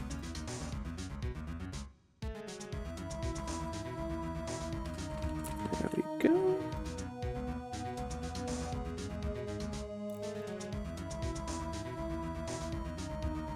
God, this guy has so many fucking notes. I can remove this now, right? We don't need this anymore, chat. I don't want to remove it, though, because it's cute. What should I do? Okay, I got an idea. He gets, like, oh, I don't know. A guy has never had so many notes in his entire life.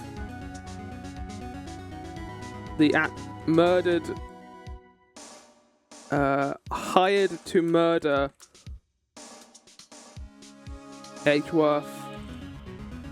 Well, not murder. Get revenge on Edgeworth and Hammond. So he killed Hammond. He was given detailed instructions on how.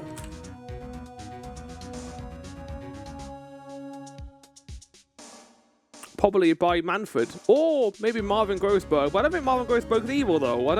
I think he's far too timid to do it. Don't point that out.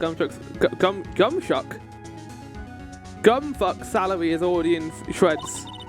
Who could have written that letter? And what does it mean to get revenge on Miles Edgeworth? I'm going to write down also, letter was very well written. That's very nice handwriting. I think that gave Yanni Yogi the revenge letter.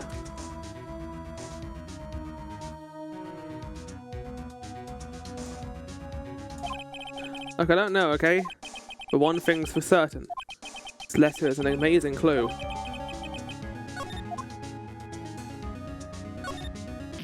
Ah! What's wrong? Oh, never mind. What, tell me? Just when I saw TV, I remembered. Showing a... Oh, for fuck's sake! Oh. See? That's why I didn't want to tell you. Well, I still want to know. Fuck's sake. I thought like your spirit medium powers happened and like Robert Hammond appeared. That fishing pole is expensive. Maybe we should bring it to Detective Gumfuck. Don't you think the caretaker would mind? Who cares? He's a murderer! We can leave him the metal detector in exchange. Maybe we better not. Yeah, I still got the metal detector. For some reason.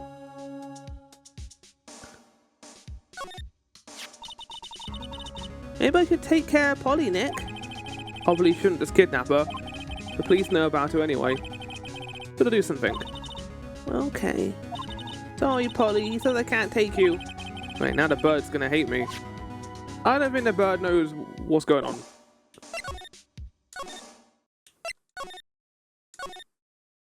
I'm just scared I'm gonna, like, the caretaker's gonna appear and just, like, stab you with a knife.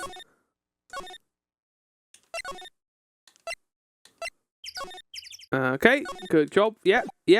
Good job, Flower. Nice job. Yep.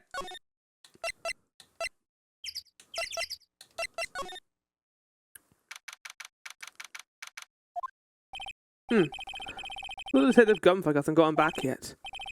Gumshoe? He won't be back today. Oh, really? He said there was some guy out to arrest by tomorrow. The bookshop caretaker. He shouted something about catching him if it's the last thing I do, pal. Good luck, Gumfuck. It rhymed.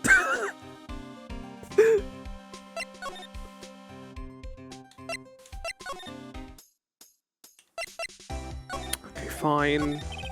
Larry, you really helped out in the trial today. You did. If you weren't there, Larry, I'm sure Mr. Edgeworth would have been found guilty. But seriously, Nick, that boat shop caretaker guy is pretty suspicious. But Edgy ain't off the hook yet. I need to spoil the mood, Larry. Hey, there's a guy sitting in the audience, you know?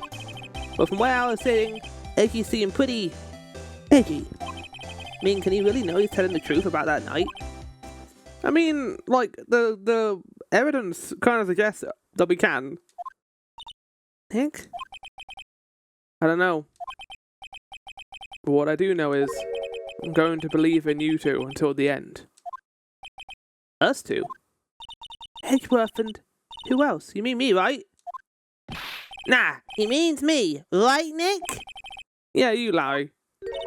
Not me? Fuck's sake. But why you, Larry? Huh? Actually, yeah. Why me, Nick? Enough with the... I mean, to be fair, we've known Larry like our entire lives. We can't have an idea as to how he works and functions. Nick, why do you trust Mr. Edgeworth so much? I mean, he's changed recently, true. But when we first met him, he was kind of a jerk, don't you think? You didn't know him back then. Back when he wanted to become a defense attorney. Wait, was that when you two were classmates? Yeah, in grade school. The music. But he saved me, Miles. And Larry, he saved me and I'll never forget it. That's why I became a defense attorney, you know. Oh, I guessed it. Yeah, that is why he became a defense attorney. What? Hey, Larry, what's he talking about?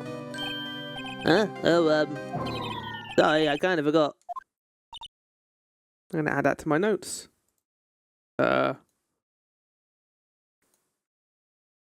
Edgeworth is the reason he became a defense attorney.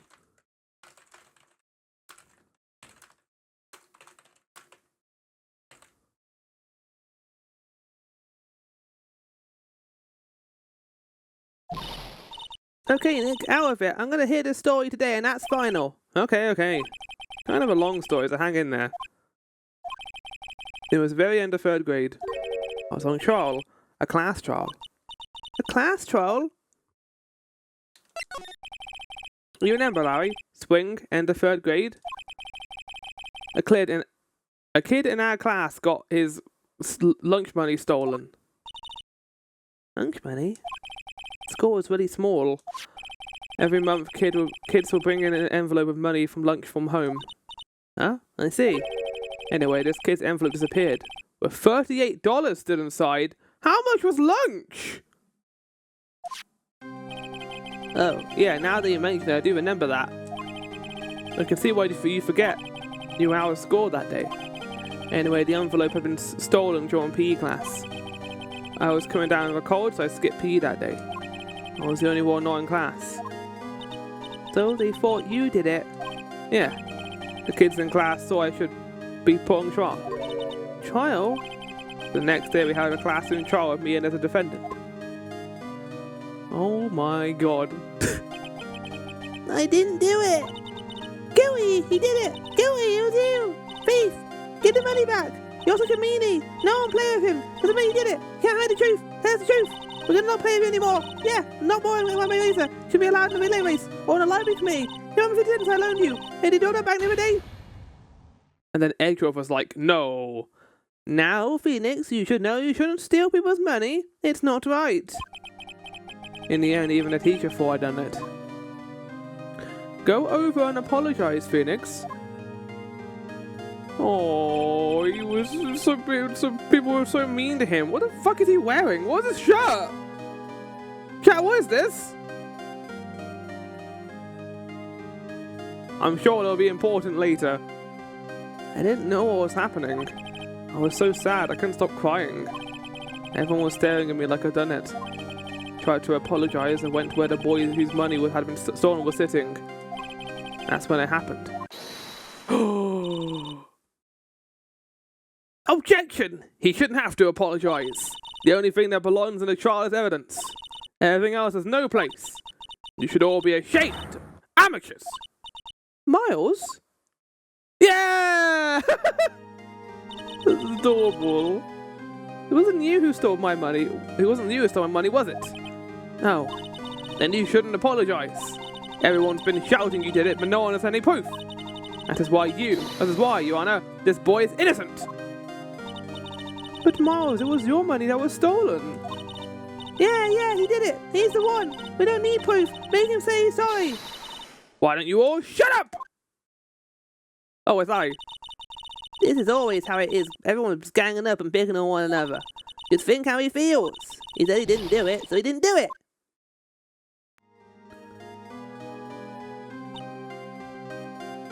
Very well. I will replace the money myself. Damn. This class trial is over $38.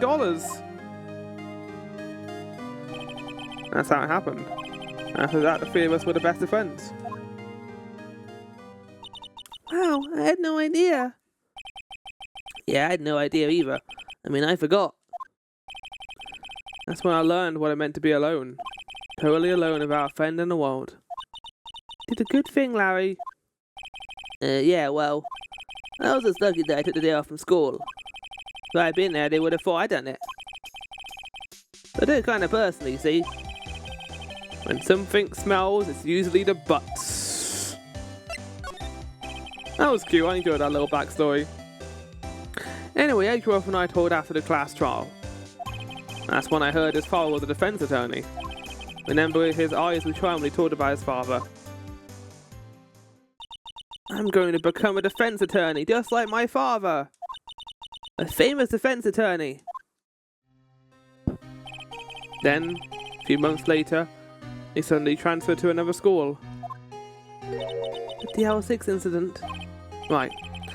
I'm not sure, but the transfer probably had to do with his father's death. That's so sad.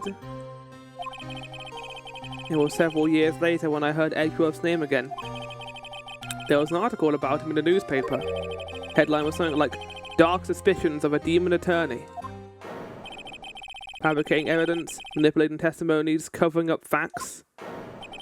The article said he'd do anything to get a guilty verdict. Anything. But why?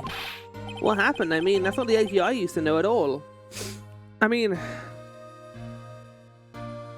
if you think about the context behind it all, right? This is a kid who lost his father, and the person who did it got away with it. He thinks that, like, no matter what, if the system can be manipulated, then he can manipulate it himself to get what he wants. And he also feels the blame for it. Like he mentions, he murdered his father. He feels responsible for that murder. Why was he in the courtroom at the time? Did he, like, was he actually on trial for something important? Why was he there? That's what I thought too. I guess the big question is, why was his father murdered? What was the motive behind it? Did it involve Manfred? Tried to get in touch with him I don't know how many times. Never replied. Guess he didn't want to see his old friends. Couldn't just drop it though.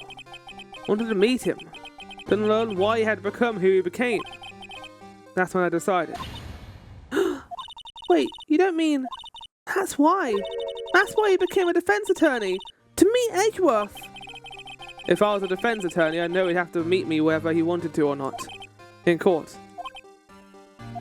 Edgeworth believed in me. Edgeworth believed in me now, and I believed in him. He's in pain, and no one's on his side. I'm the only one who knows the real Edgeworth. I'm the only one who can help him. Whoa, Nick. So is that why you helped me out for free? Yeah. I helped you because I believed in you. Except, I don't remember saying I'd do it for free. Oh, Nick!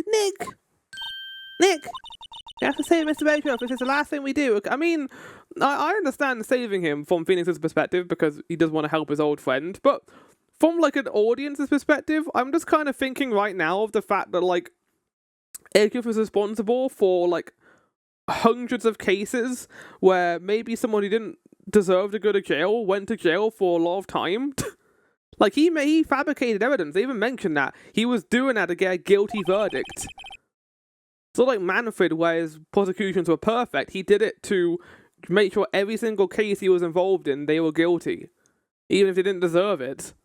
Like, I feel like there's a lot of people out there who may hate Edgeworth. First, there's a rental boat shop caretaker. Need to find out who or what he is. What he is? I'll settle for who. Guess I can clean out some of this evidence I no longer need. Okay, let's go. What do you mean? Oh, you did clean out some evidence. Nice job! I'm glad I don't have everything here anymore. Kept Polly though, for some reason. Well, let's go speak to Grossberg. He wanted to talk about something.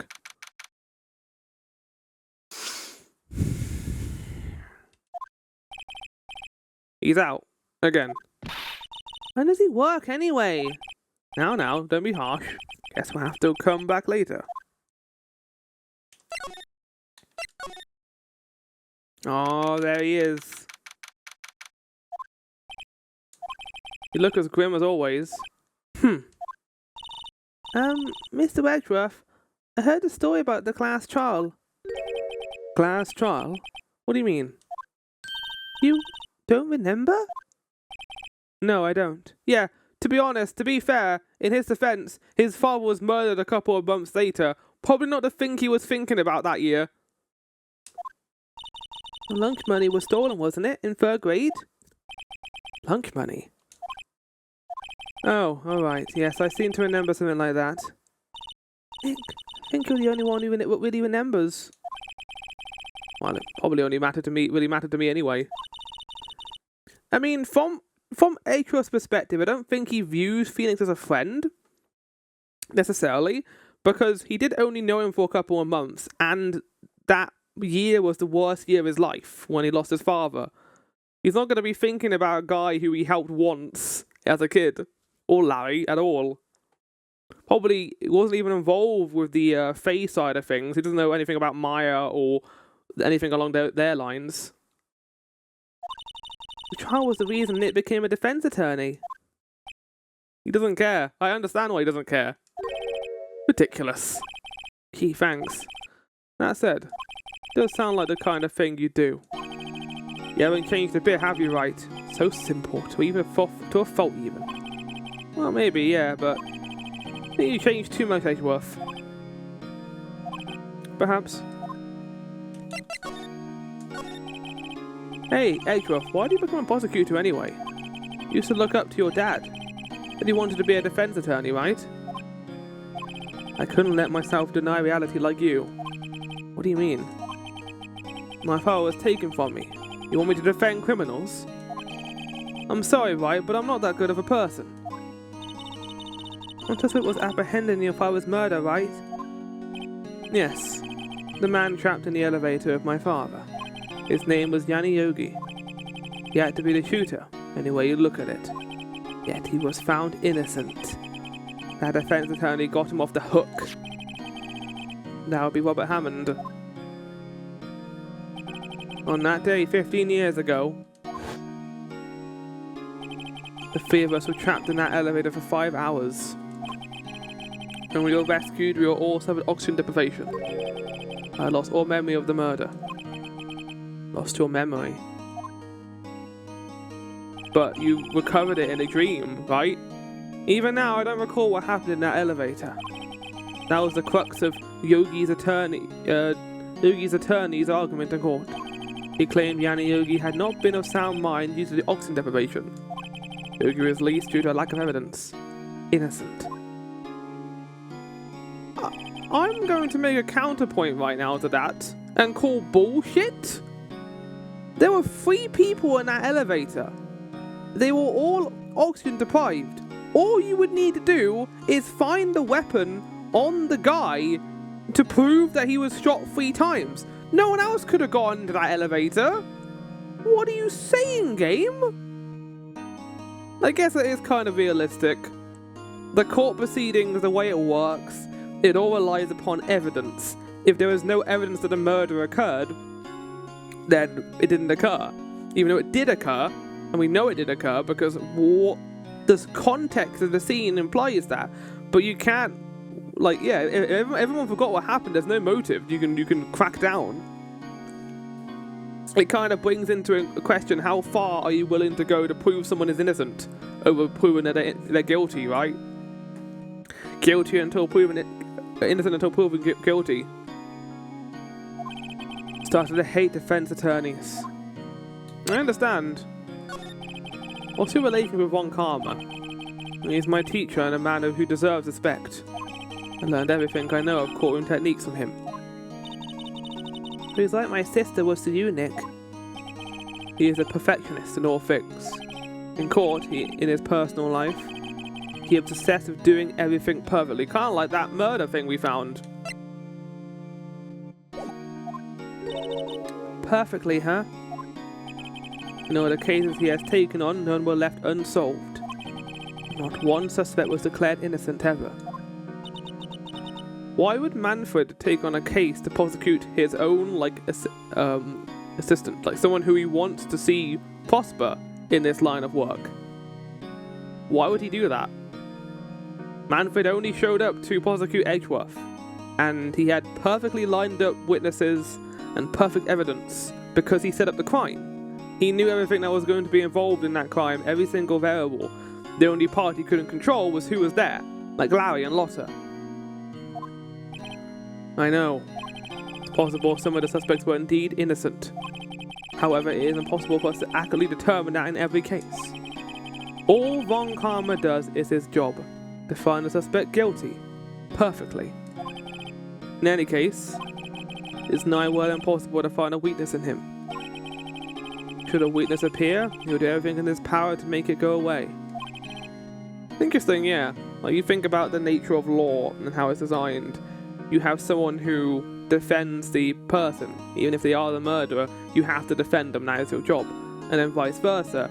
If you're the prosecutor, even if they're innocent, you have to prosecute them. You have to give evidence as to why they are guilty. And the defense attorney needs to give evidence why they are innocent. And a lot of the time, it can lean in a direction it shouldn't. Like, the defense attorney may be vindicating a murderer and allowing them to get out. And then vice versa, prosecutor may be allowing an innocent person to go to jail. It's like a situation where there's no middle ground, it's one or the other. And depending on the nature and the experience of the person doing it, it can lead to an outcome that's not viable or one that's good. The scales of judgment are determined by two parts. There's no in-between. Is what you're saying is true, you're headed for a guilty sentence tomorrow? He's right! Now's not the time to praise the enemy, Mr. Edgeworth. It's a strange situation in which I find myself, I'll admit. No kidding.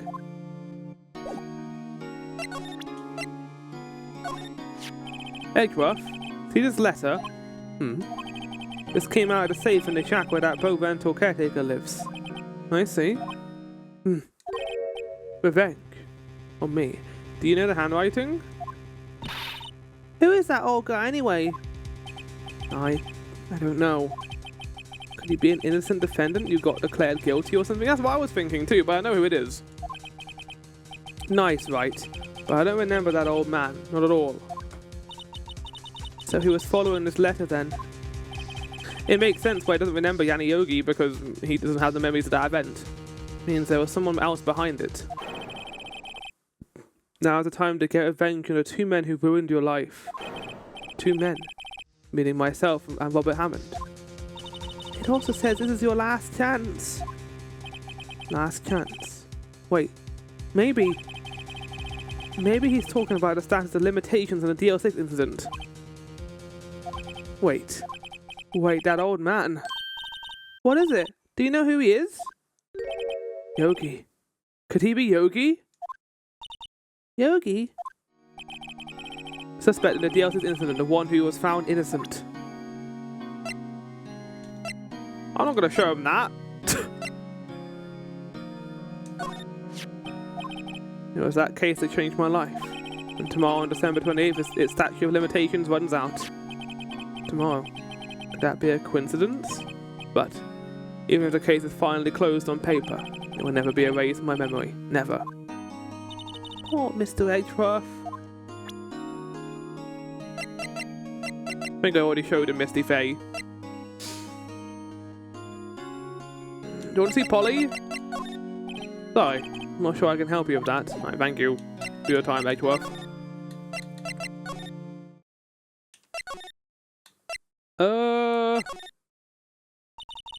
One day left, Nick. Yeah, I know. Oh, now turn the waist. Let's get going. What do you think we should do now, Maya? You would know best, Nick. Just do what you do.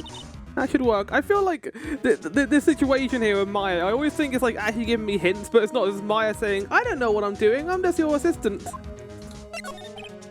Any good ideas? This is all tied to the DLS incident. Better find out as much as we can about the murder before tomorrow.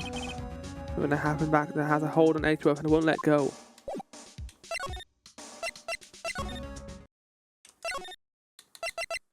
Where did Larry go? Okay, well it's definitely not here.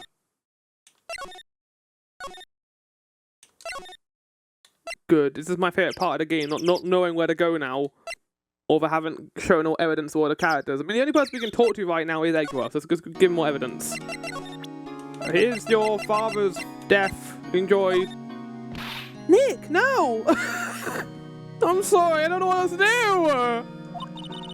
That's a photograph of his father, don't show him that! You're right. That probably isn't a good time to judge up his memories. Check talk? What is it? Nothing. Huh? Oh, we do got a new one. What the fuck, Nick? Yaniogi was a court bailiff at the time. He just happened to be in the elevator to go at 15. That makes sense how you know how to get away from a bailiff.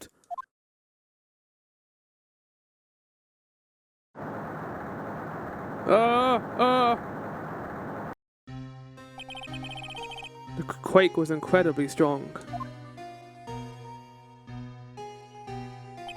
Before I knew it, everything was dark. We were there for so long, it felt like forever. The air thinned and darkness closed in on us in that little box. We became unsettled. Help! I can't breathe! Quiet, I said quiet, you're not making this any easier. I want to get out! Help! Get us out! Don't shout, you're just using more oxygen. Feels so bad for Edgeworth. That would be an awful situation to be in as a kid. That's all I remember. When I came to, I was in a hospital bed staring up at the ceiling. In court, Yaniogi's mental condition was called into question. They claimed no significant stress had caused temporary insanity. In the end, the claim passed on the court and the yogi was found innocent. Huh? But isn't that strange? Blair tells him to get revenge on Edgeworth. Why do you want to take revenge on you? Right. Yeah? There's something about that's been troubling me these last few days. I didn't know whether or not I should tell you. I mean, a nightmare.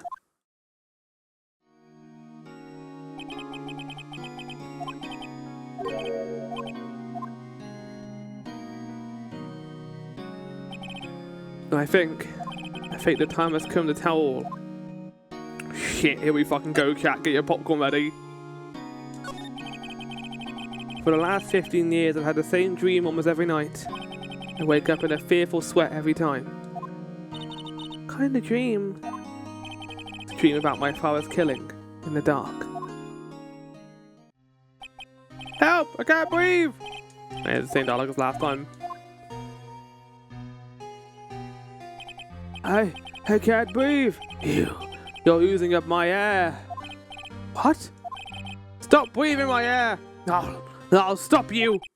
Ah, what? What are you? Stop breathing my air. No, father. He's attacking father. Then I see the pistol lying by my feet. I don't know if it was evidence from that day in court or the bailiffs. In a daze, I picked up the pistol. Oh no. Get away! Get away from my father!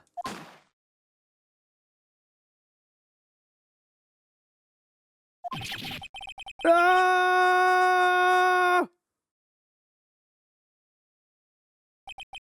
And with that scream, I wake. The bone-killing scream. Scream that has rung in my ears for the past 15 years. But that's just a dream, right? Right? Why was there a gun in there? I mean, there might have been no like evidence to suggest that someone wanted to actively kill his father. That thought is the only thing that has kept me sane for the last 15 years. What if I'm wrong? What if it's real? I think that sometimes people shut out memories in self-defense. Maybe it was I who killed my father. I don't think so. In that picture, it looked like you were throwing the gun. I think you threw the gun, and I think Yanioga picked it up and shot him. The information showed it was Edgeworth, his dad, and the court bailiff who would have had a gun. Yeah. What? You think about it that way, just let it make sense. Get your revenge on Miles Edgeworth. Think about it. Yogi was really innocent. That's why he wanted revenge against me. Wait, Edgeworth, you mean... It was me. I was a true criminal of DL6. I shot my father. No, I don't think you did. It's bad.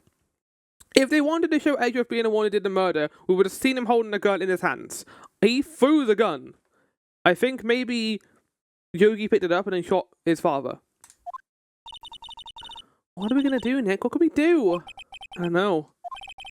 I don't think there's anything we can do, like it or not. There's someone else who knows a lot about the DL6 incident, maybe. There is, Nick. There is someone else who knows a lot about DL6. Well, he's not saying he picked up the gun and pointed at his dad. He's saying he threw the gun and it went off. Oh, maybe he did do it then.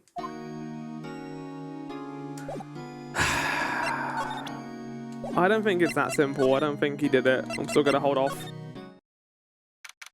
I'm going to hold off on thinking it's Edgeworth until we get all the evidence. Mr. Grossbug. Hello there. What's wrong? You look troubled. No kidding. I can't believe you're not. My. Just calm down and tell me what's happened. It's Mr. Edgeworth.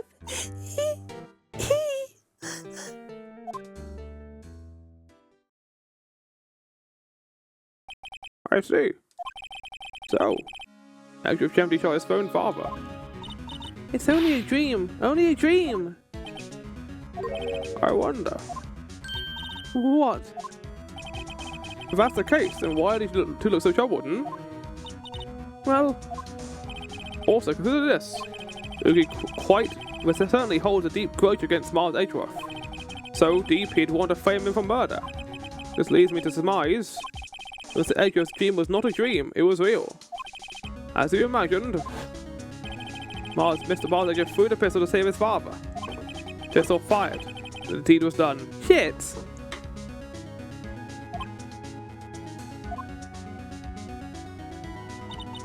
No! I don't believe it! Yogi was suspected of murder and his career as a bailiff was irrevocably wrecked. Yeah, like, if we're basing this on, like, Yogi and, like, what occurred to him, I do kind of think maybe Edgeworth did actually shoot his father. Father was murdered right in front of him. I'm going to change that to accidentally shot his father. But, in his defense, the bailiff was being a twat and not calming down even after Gregory told him to. So I'm still going to blame the bailiff for being stupid. But Flower, he was in a scary place and he wasn't being rash. It was a very human thing to do. Yes, but if the kid is being calm and so is the dad, I think you should also calm down and realize maybe you shouldn't, like, you know. Maybe also they wouldn't have survived if Gregory was kept alive. Maybe there wouldn't have been enough air to save them all.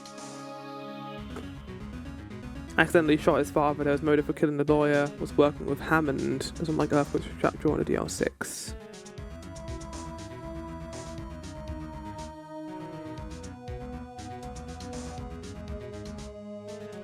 So I'm going to add some more notes to the DL6 incident. I doubt I'll be screaming, "You're breathing my air" in that scenario, but my cosplayer would have definitely have kicked in, yeah.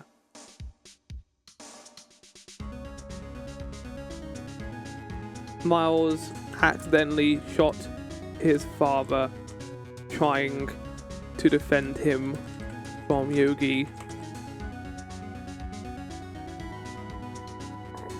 Probably pass out, and you probably lose less oxygen by doing that as well.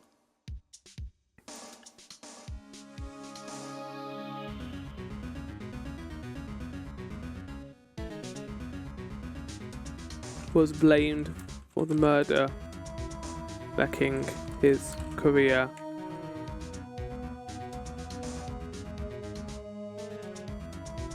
But why would he want to get revenge on Hammond? He was trying to defend him. But he's going to defend him, Miles Edgeworth. This was his last chance, of course, to the statute of limitation so close. What do you know about Edgeworth's father? He was a defense attorney without peer. It sounds trite, but it's true. Well, he may have had one peer now that I think about it. Your mentor, Mia Fey. My sister? Gregory Edgeworth was very disapproving of Mr. Von Karma's techniques. That's no surprise. Von Karma is an extreme man, forged testimonies and evidence and nothing to him. The result? He has a perfect win record in court. To beat him, Gregory Edgeworth tried to call attention to his methods. And? He lost, and died in despair as it were. I see. Was that why they were there that day? When Gregory Edgeworth was killed, the police called on a spirit medium. That was your mother, Misty Fay.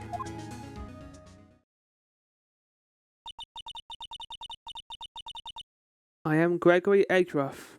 I have been killed. The only one who shot me was the bailiff, Yanni Yogi.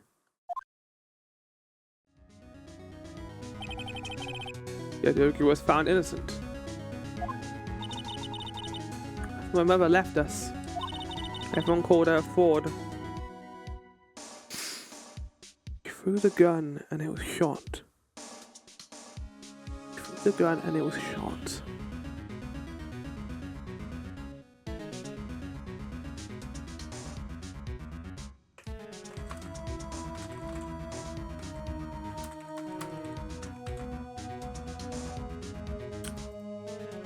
And it was shot. Yanni Yogi was in there, oxygen deprived, had brain damage, and his memory was eternally screwed up from that. Gregory Edgeworth died, and Miles Edgeworth thinks he killed his father. He heard a scream, that's all he can think about, but he knew he threw the gun and it was shot. There's a space in between here, chat. He threw the gun and it was shot. What if, again I said it before, but what if Yanni Yoga grabbed the gun and shot Gregory? That could have been something that occurred between that, and then it was shot. And it was shot. Edgeworth wouldn't have been thinking about that. His memory was playing tricks on him because of the oxygen deprivation in that moment. If Gregory was dealing with Manfred and they were having arguments and they had some kind of beef, maybe Manfred gave Yanni the gun to deal with them in the elevator. He wouldn't have known the earthquake was going to happen, obviously, but maybe he was going to say Yanni was going to shoot him in the elevator. Maybe he had another plan. Maybe he knew the earthquake was going to happen. I don't know. Maybe there's some science bullshit going on right now. What makes me think this is the fact that Gregory himself said that Yanni Yoga killed me. That was him saying that as a spirit. He could have said his own son killed him. I don't know how much control he would have over that. Like, is it like Speak to the Undead in like D&D where you have to answer the question?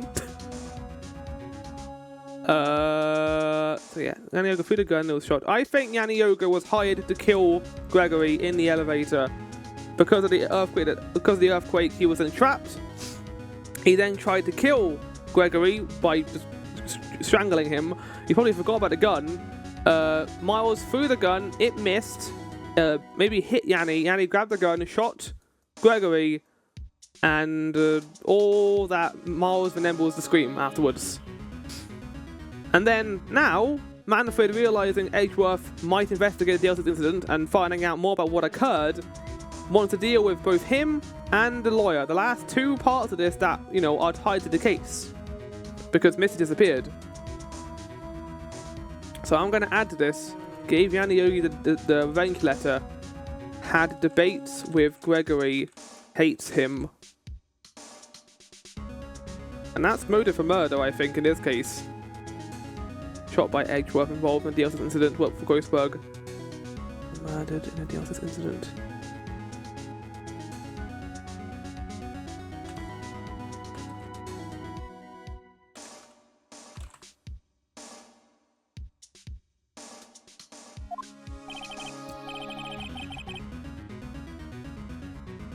That's right, everyone thought he was, you see.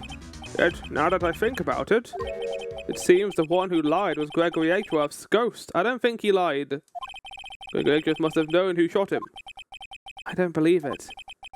You're saying you falsified his testimony. Edgeworth's dad lied to protect his son. No!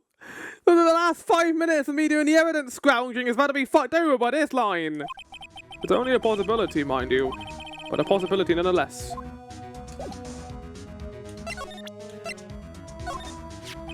Oh, this is the letter. Just seen that Yogi was following this letter when he killed Hammond. But why kill Robert Hammond? Hammond was a skilled defense attorney. But he defended clients not for their sake, but for his own. Huh? His own sake? Never trusted his clients, that one. The only one he trusted was his own ability. But he got his client found guilty, so why should it matter? Actually, my dear, it's quite different. He won that innocent verdict for no one but himself. Yogi was a free man, but socially he was ruined. Right, so he only won him freedom, he didn't win him anything else, no benefits. You'll understand soon enough. Wait! What is it? This letter. I've seen this handwriting somewhere before. A long time ago. Whose handwriting was this? Any idea who wrote this? Yes! Yes! Oh, yes! Oh, wait, no, it's just the thing again. I need to save the game and reload because I can't choose. Don't die right now, Grossbird. Don't get, like, shot through the window or something. Could it be Manfred von Karma? Von Karma? Why would he have to do some of this? Well, I'm not sure. Von Karma, Von Karma. Right, you're right, my boy. This is Von Karma's handwriting, I'm sure of it. I used to see it all the time on court reports. What? But that means why would he write it in his own handwriting? Like, that's such easy evidence to find.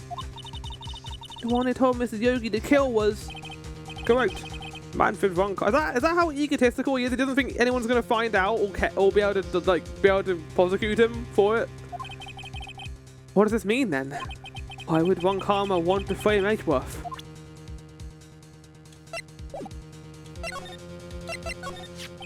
If it truly was Von Karma who wrote this letter, then he would know the truth.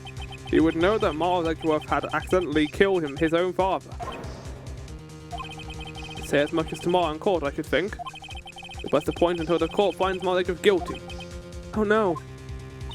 But how can Von Karma know about Mr. Edgeworth's past like that? Even Mr. Edgeworth thought it was just a nightmare. That I do not know. As I do know that Von Karma is but persistent and a perfectionist. He may be seeking to satisfy a grudge against Gregory Edgeworth by hurting the sun. There is ways to predict earthquakes occurring, I guess. Maybe he would have known it would have been in the elevator at that time. But the gun being in there is a massive coincidence. What do you mean? It was 15 years ago. Von Karma met Gregory Edgeworth in court and Von Karma did win. But he didn't make it through that trial unscarred. What happened in the trial between Edgeworth's dad and Von Karma? Von Karma got the guilty verdict he wanted. He won the trial. Gregory Edgeworth accused Von Karma of faulty evidence. And though he lost the trial, Mr. Edgeworth's accusation stood. Faulty evidence? It was the only penalty Von Karma has ever received in his career as a prosecutor. Gregory Edgeworth dealt a blow to his public trial record. Wow. Must have been quite a shock for Von Karma. Took a vacation for several months after that, you see. Did he now? Okay. Interesting.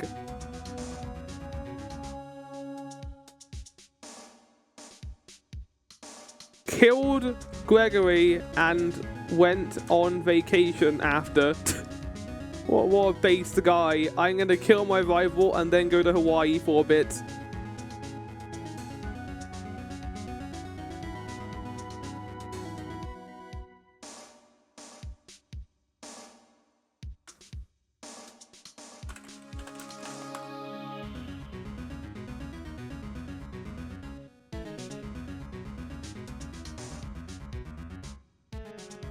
Von Karma broke his Von Karma's perfect record.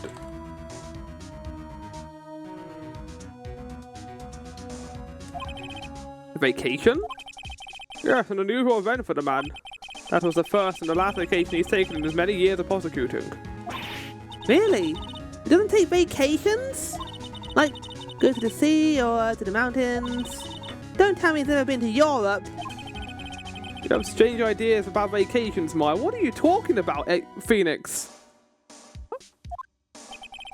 Imagine going to Europe. What the fuck? Well, imagine going to Spain or, like, Belgium. In any case, that was the last time we took a vacation from work. I believe the penalty upset him quite a bit. Odd. He wanted to keep a public record so badly. Or it's just a longer vacation. What do we do, Nick?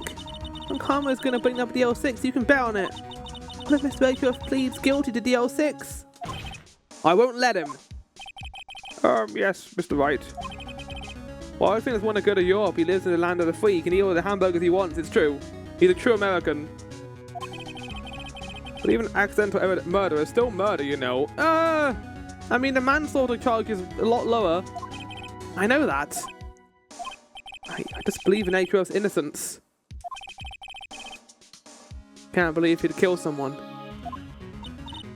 But Nick, Mr. Edgeworth admits it. So he had like memory problems Sure, now he was oxygen deprived. I don't trust his word at all. His father must have lied to protect him from beyond the grave. I don't care. I know he's not guilty. Mr. Wright, if you say so, I suppose I'll go check again. The police files might hold something of interest. Mr. Grossberg, thank you. I can't promise anything. In fact, I think the chances of finding something are slim. I understand. Police materials.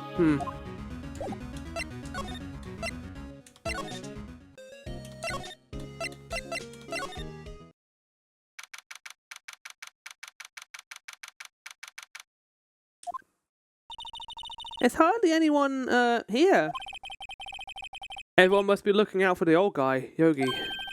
Ah, it's you. I don't think Gumshoe will be back again today. He's staying out late looking for someone. Another Detective Gumshoe is pounding the pavement for real. We were wondering if we could check out the records room again. Well, now I can't have anyone wandering around in there. But I guess Mr. Von Karma is in there now anyway.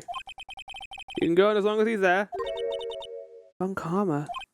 Yes, he just arrived actually. Oh god. Von Karma's in the record room. Nick, let's hurry. Do you have like a gun? Like a gun in here I can like grab just in case he tries anything? You don't want to deal with my spirit medium. She knows like spirit powers and soul magic. Dusty as always. I don't want to have like a front-facing Manfin model. I'm scared. We were only here just yesterday. I'm sure they haven't had time to clean. What's wrong, Nick? Nothing. Just noticing that he isn't here. Von Karma? And there's a drawer open right now. Huh? One of the drawers here is open. It's okay. Front-facing Manfin model can't hurt you. Someone must have looked into it recently. The label says, unsolved cases evidence. Unsolved cases like DL6. Nick!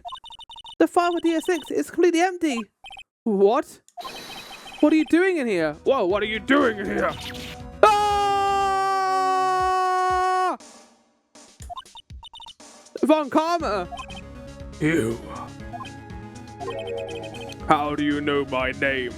What? Huh? Have we met? What are you saying? We just saw each other the other day, didn't we? We're Miles Edgeworth's defense team. Defense team? Are you playing I Plead the Fifth right now? What is this? I beg your pardon. You see, I rarely remember defense attorneys. They are like bugs to me. Needless things to be crushed.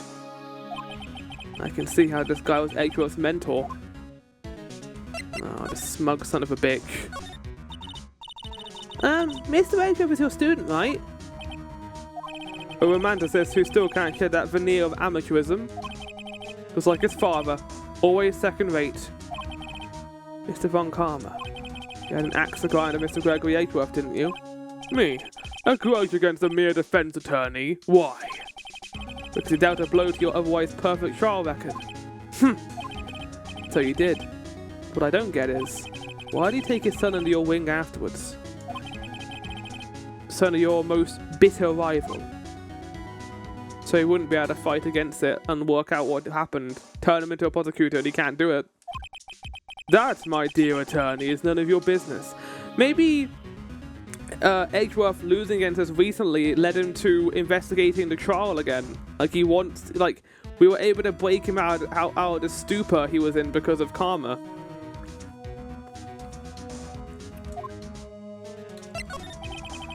Tomorrow will be the last day of this trial. It's been a while since I've had a defense attorney last this long. Still, you will lose in the end. Miles Edgeworth will admit his own guilt. His guilt of 15 years ago, you mean? You're quite the researcher. If you've done your homework so well, then certainly you must understand. You know what Miles Edgeworth will tell the court tomorrow. You're right. So, Von Karma is going to bring up DL6 in court tomorrow. What do you think of this, you son of a bitch? Mr. Von Karma, have a look at this. This was you, wasn't it? You instructed Yanni Yoga to commit murder. Going to admit to it? You wouldn't lose anything from admitting to it right now, is there evidence? Yanni Yogi. How many years has it been since I heard him called by that name? This seems ill-advised? What do you mean? He's a fool. I told him to burn it after he read it. Uh-oh. Oh no. Oh fuck. So you admit it? You wrote Mr. Yogi this letter? Yes, my dear defense attorney. Thank you for taking the trouble to bring it to me. Oh. You saved me from a lot of needless hassle. What? Nick, what is that thing? A stun gun. For self-defense, usually. Fucking yeet! Run! Run! Run away now! Run! But I use Polly! I use my gun! I have a gun!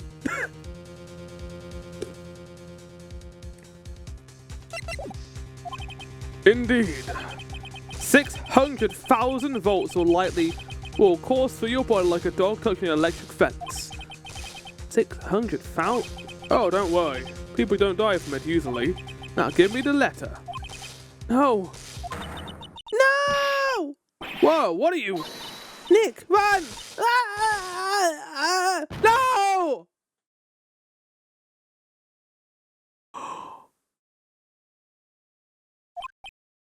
Maya! Out of my way.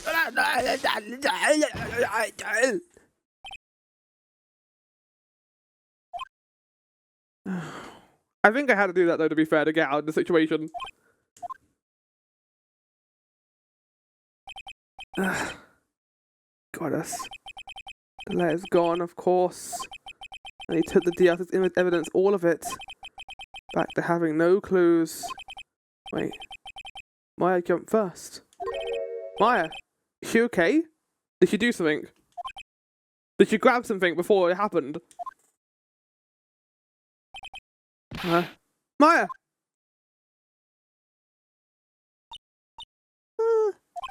Maya, open your eyes! You okay? Maya! Oh, the letter. Did he take it? Huh? Oh, yeah. Are you okay? I couldn't stop him. I jumped as fast as I could, but one shot from that thing knocked me out. I mean, yeah. It was 600,000 volts, Maya. I'm useless. I'm not no good as a lawyer or a medium. I can't even call my sister. Not even now when we need her the most. I wish I hadn't woken up at all. Fuck.